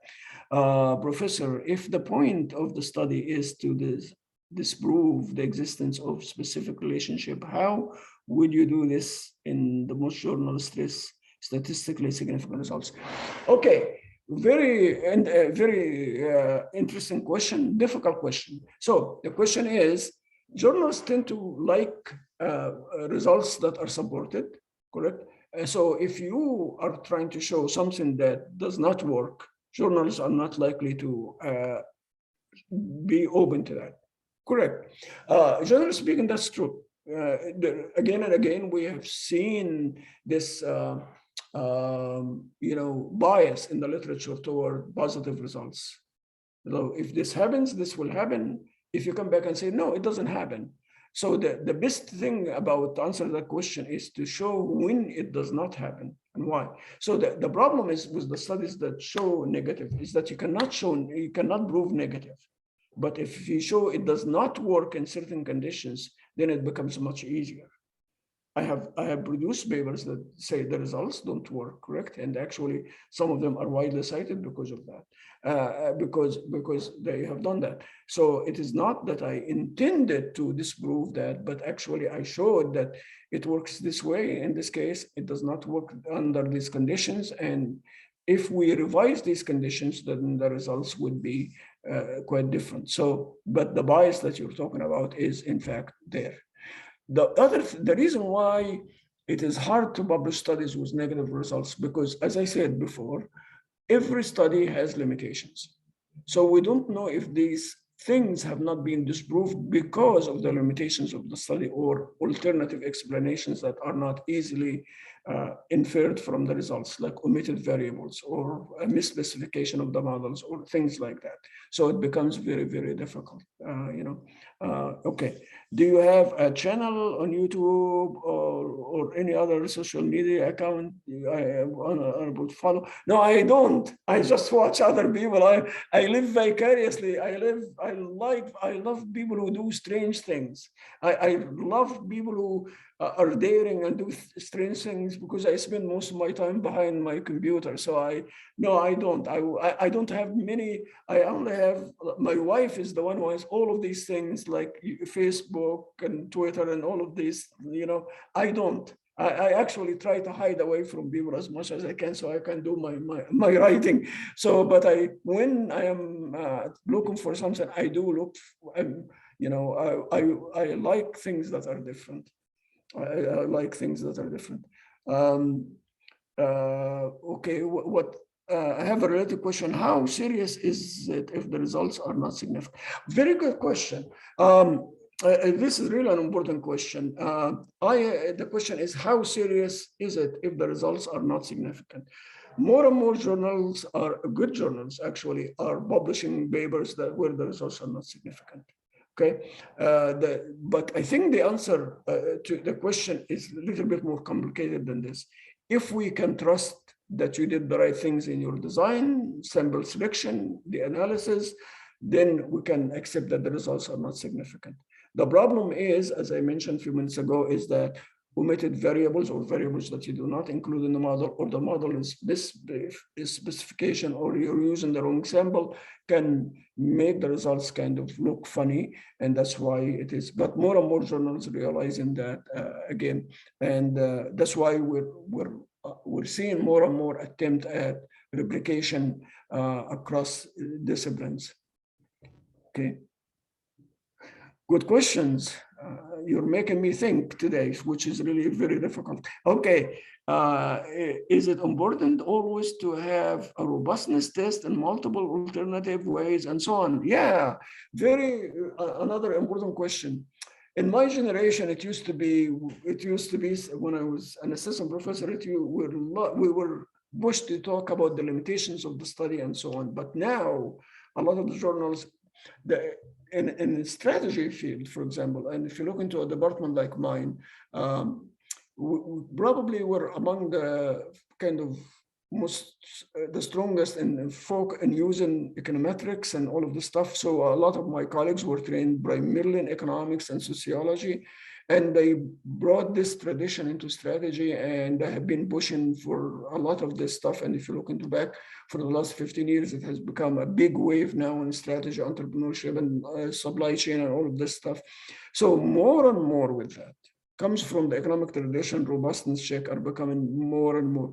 Robustness checks meaning that the results hold even if you change some of the parameters in your design, correct? So if you change, like if you have a dependent variable, you measure it in this way. If you change that definition, will the results hold? Or if you remove some of the variable there, or some of the variables and the independent variables are measured different, will the results hold? If some of the variables are removed, will the model remain fairly robust, meaning produce close enough results? For example, that's a rigorous way of trying to establish validation or validity, not universality, but at least that there is enough sufficient predictive power to your model. Okay, that's what it is. Okay, what else? Happy to answer your questions. I see Samir has a question. Okay, Abdul Hakim, or yeah, yes, Samir. Samir Trabelsi from Buuck University, Ontario, Canada. I'm a professor of accounting and governance. Just to really thank you. Samir, are you originally Egyptian? No, I'm from Tunisia originally. Yeah. Oh, that's good. That's even great. Yeah. Yeah. You know, I cannot miss this opportunity to really thank you for the insight you are giving to our emerging generation of scholars in the Middle East, and to just let this crowd hear that you are really an inspiration and role model for all of us. Thank you so much for doing this on a Sunday. I know how important Sunday for academic, because we work like crazy, but coming today and giving this workshop is really nice of you. Thank you. Thank you. I'm grateful. I honestly feel embarrassed that you said that, but I'm grateful. I've been. I'll say this.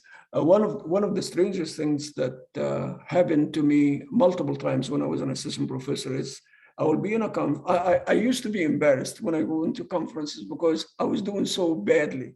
So you go to a conference, they give you your name tag. I used to remove my name tag before I talk so people would not remember my name. Because I did so badly, correct? And one day I saw this man, and very famous person, and he calls my name, and I was startled. I like, what the hell? This was terror, correct? And I looked and I said, no, that cannot be. Nobody knows my name, correct? And then the person called my name again, and then I said, are you talking to me? He said, yeah. Oh, well, anyway, to make the long story short, we sat down for 45 minutes. I don't remember what he said. But he was basically telling me, he saw 3 or 4 of my presentations and was telling me what to do and not to do very nicely. I honestly my legs were shaking, my body was this and this and this. I went to another conference 2 weeks later, another person did the same thing. So I just found out that the more, and this has always been the story of my career, not only me, but many of us, that were not trained in the top university. I was not trained in top universities. But the thing is, a lot of people who are very well accomplished are also among the most helpful. You know what I mean? And it's probably because they do know the struggle that we all go through. And I think, you know, what I'm doing is absolutely close to nothing, and I'm happy to be part of this. But what really would be happy, and Professor, you know this, and at least in the top American conferences, I don't see a lot of people from our Asia, countries. a lot of people from our countries. So, and very often I am the only person in the major universities in the United States and in all of these places that have been invited. And honestly, it used to be like this for Korean faculty, it used to be Chinese, but that has changed. So, and they do have their organizations, they talk, they organize and do stuff like that. And so you know, it's always nice to be one of a kind, except in this case, correct? After a while, it becomes lonely, you know what I mean? And it's just look, when you see a Tunisian or Algerian or Egyptian or Saudi, it's really amazing. It's really a great experience because there is something about that, something that it's validation. It's failure is very personal, but success is a group kind of thing, actually. So Absolutely. So that's something that I hope. That's why I was excited when Muhammad invited, I should say, the honorable organizer invited me, and it's because of that, because we all need to connect and reach out. You know, yeah. And for the crowd that are here, I strongly advise you. I can tell you, there is a confidence. I make this reading a required reading in my corporate governance class. Professor Zahra has a review of literature on board of director attribute and performance. And you know what? It's really, really an excellent read. So I strongly advise you to go and read it. I can tell you my executive MBA, my undergrad, they find it extremely helpful to analyze and assess how board of director attribute impact the role they do and the outcome of the organization, you know. So go look at that. It's an excellent read. And thank you again, Professor, for doing that. Oh, thank you. This looks like history. This was, I think the article was 1980, one of the articles. Absolutely, but it's still relevant to this day, I can tell you. I understand. Thank you. Thank you for saying that. Okay, this is not about me. This is, you know, I'm happy to answer questions. Now, I have a question. Yes. You know, frequently, and this is the scholar in our region, you know, they are always scared that somebody steal their idea. Yes. And I tell them, I wish somebody's going to steal your idea. Go to conference, present to each other. No worry, if somebody steal your idea, it's not a big deal, you know. I mean, nobody can do the same exact way of thinking. So exactly. What's your intake of this? Well, I said it before. Go out, talk, present. Actually, the problem, I promise you, I have like 84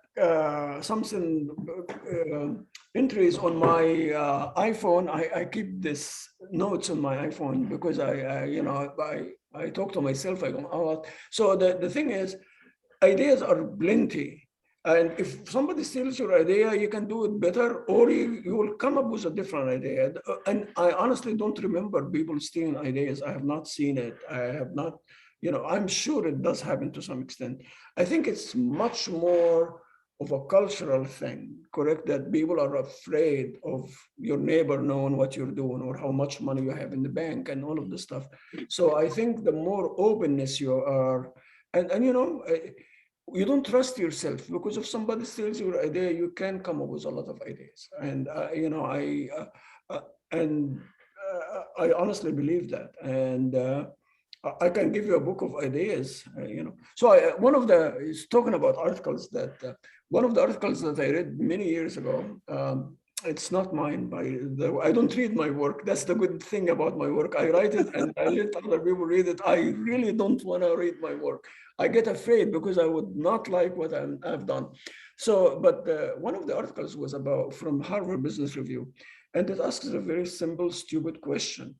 What will happen if your competitors steal the book, your strategic plan? Meaning they know what you're going to do. The idea, of course, they're going to know everything I'm going to do. The article says, well, they can steal that, but they're not going to implement it as well. And that's what the professor was saying. But secondly, they don't know what you have, which is the intellectual capital behind your plan, the organization, all of the invisible, intangible resources that you will marshal and mobilize to make things happen. They cannot do that. And that's, we all are curious about what other people are doing and so on, but I think that's what you're doing. I just noticed a name on the screen. So since Ahmed Tantawi, good to see you. I saw the name. My friend from Kent University. I've not seen him in a while. Okay. Abdul Karim, you have a question? Hello, hello, everyone here. However, did not thank people, did not thank God. So thank you very much to wonderful presentation. And no matter how many words of thanks you give, we cannot fulfill your right, dear doctor. You have done a lot for us, and we were not able to honor you. Here are my best wish for health and wellness. In addition, I offer you sincerely heartfelt words of thanks. I would thank all the organizers for such scientific forums, as well as all the attendants, each in his one name. My question, dear doctor, is how to make your article or research paper more readable after publication, and increase the chance of its acceptance by reviewers. And last question. How can I be like you, dear doctor? Oh, no, you don't want to be like, you do not want to be like me. So you don't know me. I honestly say this to my students, female students, especially. I said, do not fall in love with or marry somebody like me. So the same thing, I really mean this. I really mean this. No, I'm truly humbled. I almost gonna cry because of your comments. Thank you. That's not what I do. What this is all about. So it's I just lost my words because of your comments, and I'm grateful for that. So two questions. One of them was how to increase the chances of acceptance. Actually doing a lot of the things we talked about today, but go and get your papers, going back to the comment about sharing your ideas, but also getting people to read your articles, presenting your article, and getting feedback, revising, getting critical feedback. And that could be difficult, I know, for some of you wherever you are in the Arab world and other parts of the Middle East. So it's a culture that has not developed like this. Here we do read each other's work. We provide feedback, critical feedback. You can be extremely critical, but also a good friend. You know what I mean? In fact, you can be a good friend by being critical. And that's a good way. So getting these. Also, you can do a number of things. You can make sure that you look into the journal before you submit to make sure that your paper looks like and feels like, and citing the literature from those journals into your paper. That helps a great deal, and also adds to that. But I honestly believe presenting your papers in conferences and so on to get feedback, and learning to get feedback and do that. All of these things add to your credibility, to the paper, and the chances of that. I forgot the first question that you had. You asked me after your publication, there was another thing you asked me, Abdul Karim. There was another question.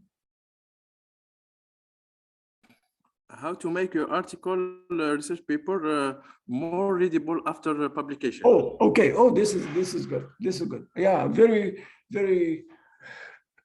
Yes. So one of the most famous consistent problems that I ever got was about my writing style. When I got my master's, my PhD from American universities, and I had very good advisors. I was lucky, but every time I submitted to even medium-sized journals, they came back, the papers are unreadable because complex structure. And in truth, if you're writing poetry, love stories, the Arabic language is amazing. If you're writing scientific stuff, not so, it's very verbose, a lot of words, correct? So English is much more precise and much more direct. So get it edited professionally. Get the paper edited if you can, for language. Get somebody, as I mentioned a couple of times, getting people to read it, okay?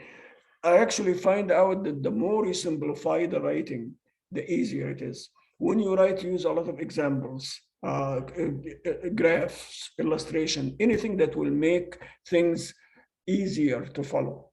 That will really will be some of the things that I would recommend. My question is, presenting papers and conferences does not what in publication process, and the research question will be all done. Well, so the question is, if I take time to present and so on, wouldn't this delay my submission? Yes, sometimes it does, but sometimes that's a good thing, correct? Because you're going to get a better paper. So when it goes to the journal, it will have a higher chance of acceptance. Sometimes when you rush to send it to the journal, it comes back rejected. It depends on what journal you're talking about. The better journals are used to papers. Actually, they favor you getting people to read the papers, they revise it, and so on.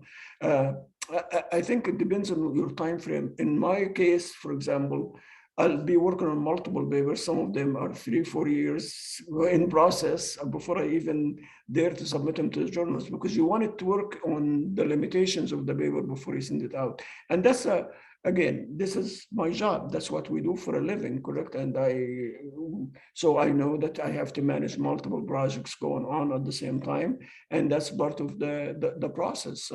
It's a cultural thing, organizational cultural thing, and we do that. Some of the PhD, the assistant professors in my department, their papers, the first 2-3 years, they have no publications whatsoever. But then when they hit the journals on big scale, big publications, and because again, they take their time to do that. So it's a matter of trade-off between higher probability of acceptance and higher quality of papers.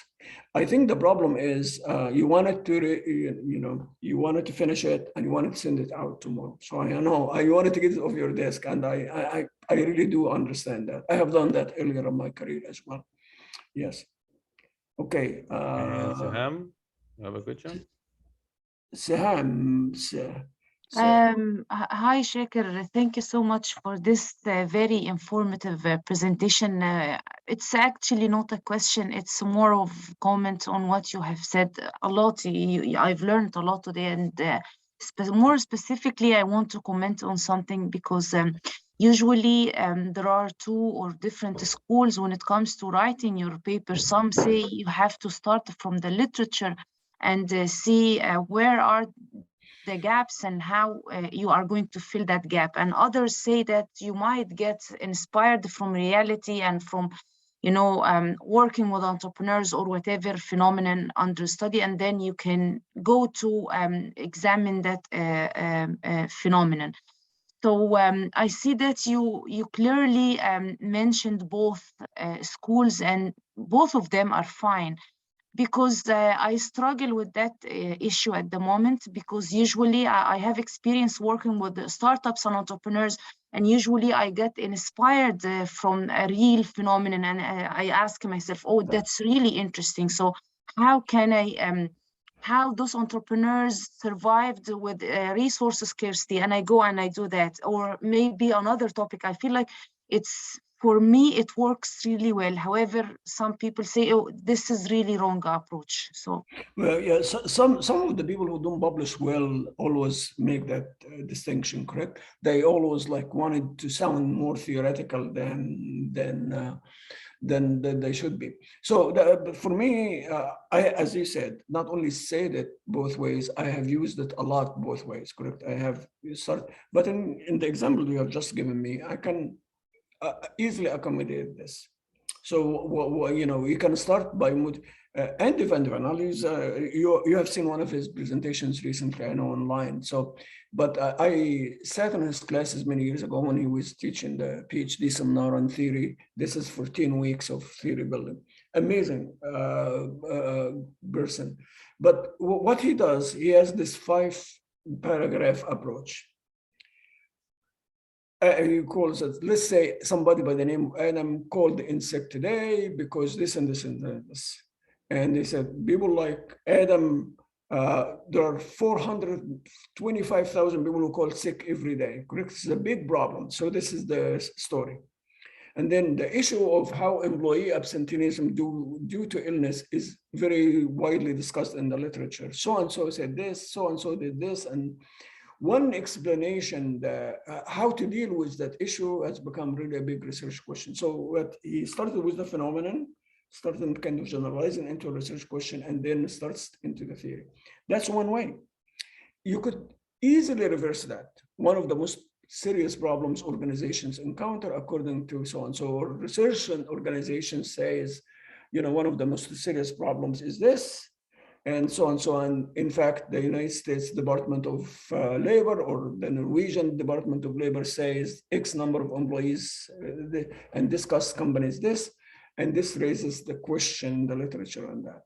Applying this theory, so and so argued this and so on. So you can actually start either with the research question setting, and then you embody the phenomenon and the theory, or the other way around. For me, they are not separated. In fact, quotes from executives, quotes from annual reports, quotes from now in YouTube, and there are a lot of presentations, you know, TED Talks, executives, I don't know if you use TED Talks, amazing, you know what I mean?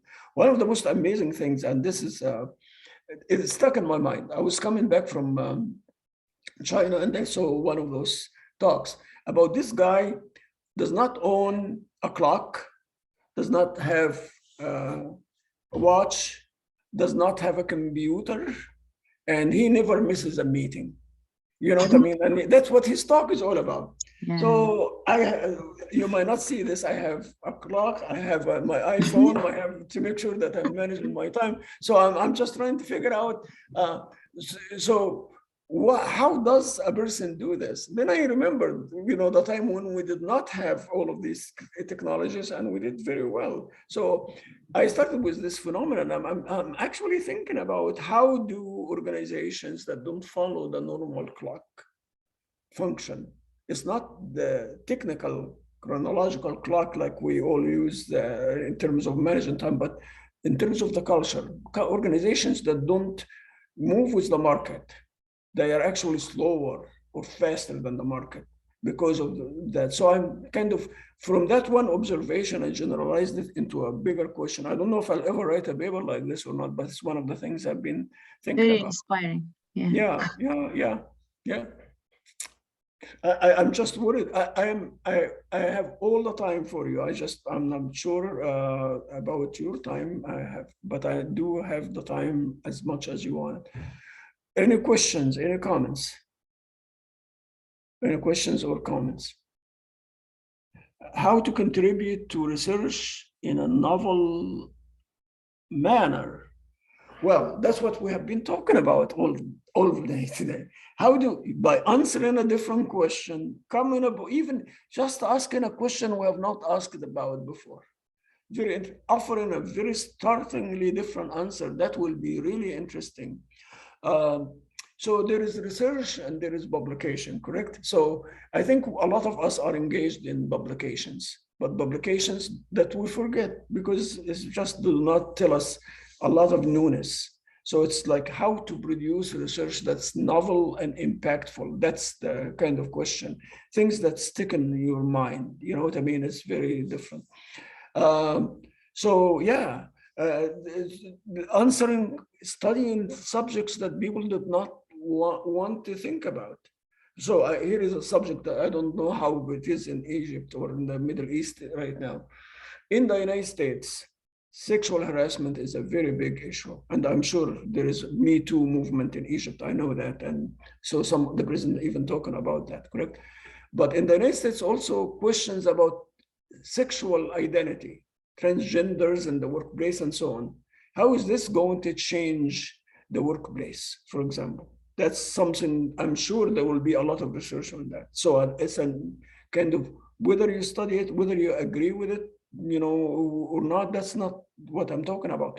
But I'm sure somebody will be studying this. If you think about entrepreneurs, are these people people who are transgender, they make decisions differently? Do they create companies that are different from the other? Do they manage their organizations differently? Do they focus on particular groups of customers differently? You know what I mean? Are they technologically adept? Are they more artistic?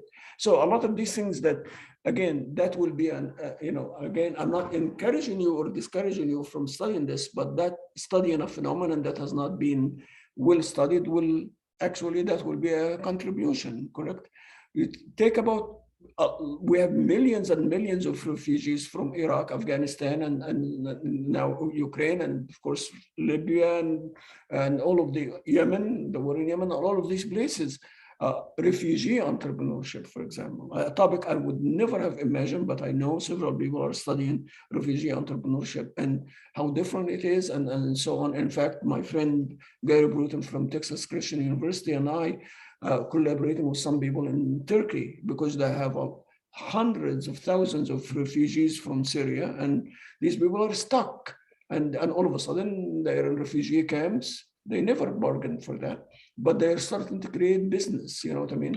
And all of a sudden the Turkish police is very interested in the research we're interested in, because they found that, you know, some of the researchers infiltrate those camps to know what these people. So you can see a lot of stories there. You know, we never, you know, so surprises happen along the way that open your eyes to questions that we never thought about. I never thought about studying refugee entrepreneurship until somebody called me and said, you know, we have this, you know, my friends in Turkey said, look at what they're doing, and it's amazing. And then of course, I don't do this. I called a couple of people I know that are interested, and it has become, you know, so I saw Mr. Tantawi. I don't know if he was still online or not. Yeah, so he was in his advisor in Cornell, and myself and a couple of people are looking into military spending, military service, as how it affects entrepreneurship, for example. In some countries like Israel, study after study will tell you why Israel has become a technology center, is that military service, because these people are bonded, they are connected to global international venture capital, the global markets, and so on. Again, some other countries in the United States, we know there is a lot of military spin-off. So the question is, how does this affect entrepreneurial activities? So there are a million ways to do that if you open your eyes for the opportunities. And the more you do, the more actually opportunities come your way. It defines the kind of research questions that you are doing. Okay. Is it possible to study the effect of qualitative variables on quantitative variable? Qualitative variable like what? Love, for example, like aesthetics? Yes, the answer. So for example, I remember being in the Norwegian School of Management, where I used to go to teach from time to time. This woman was really doing a fantastic study. She was looking into the color of offices, the height of the wall, you know, from the floor distance, the windows and the size, all of these things. how it affects employee productivity and job satisfaction. It's not the kind of work I do, but that will be a good example of that. What's the impact of the impact of management on performance of insurance companies? That will be a good example. Do you recommend that it be a standard study, that analytical study, or for a questionnaire? The choice of the type of data collection has to do based on what you're really trying to do. It's not necessarily the research question and the perspective you're using, the theory would use. That's how you choose a study. Would you advise young researchers to develop their own collaborativeness?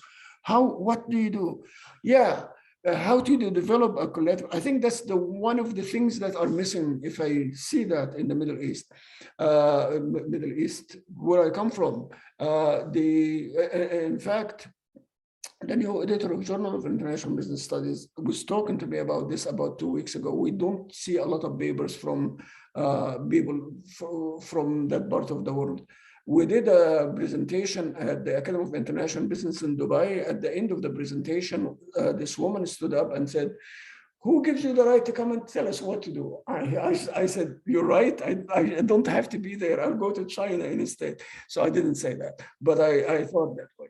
So what do you do? Actually, that was one of the best things that happened in my career. What if I have accomplished anything in my career? It's not because I'm smart or anything like that. It's just because I got lucky. I got to work with a lot of very good people, a lot of very interesting people. My students, my colleagues, people I met randomly. One of my collaborators lives in Australia. I actually wrote 5 papers with him over a period of 4 years before I actually looked at his picture online. I never met the person. He wrote to me and said, I'm interested. I got excited about that. We wrote then one night I woke up and I looked at his picture online. So that's how it tells you 4 years after we started working. So my advice, yes, you can, how to collaborate. Actually, connecting with people, talking to people, going to conferences is one of the best places to do. I don't know what many conferences in Egypt or other parts of the Middle East or wherever you live. So I'm sorry if I keep repeating that, but because I don't know. I got used to the American way. We have a lot of conferences, we go, we meet, we talk, and all of this stuff. And, so that offers a lot of, but, the internet is your best friend, correct? You can reach people. But before you reach out to people, you need to be also reasonable. What do you have to offer and what are you expecting? You have to be a little bit clear about this. So I'm always open for collaboration, but the problem is if you're asking me to do a study on supply chain management and I'm not into that, probably I'm not gonna, or, it has to be some commonality, some mutuality and all of this stuff. What else should I thank you? Okay. Will you share the presentation? Yes, I will definitely share the presentation. I'm going to send the slide. I usually do that, but this time I didn't. I should have. So that's why the computer was upset with me, I guess. But yes, and of course, Professor, you're always welcome to share it with everyone. Okay, any questions, any comments? Thank you very much, dear Professor Shakir Zahra, for your contribution and your effort. It's really an excellent presentation. Thank you very much. And did this all that's for me. Thank you everyone join us today, and thank you very much, dear Professor Shakir Zahra, to take time today to present to us. It's been really appreciated. Thank you very much. Thank you. Good to see everyone and all the best. Okay, bye bye. Bye bye.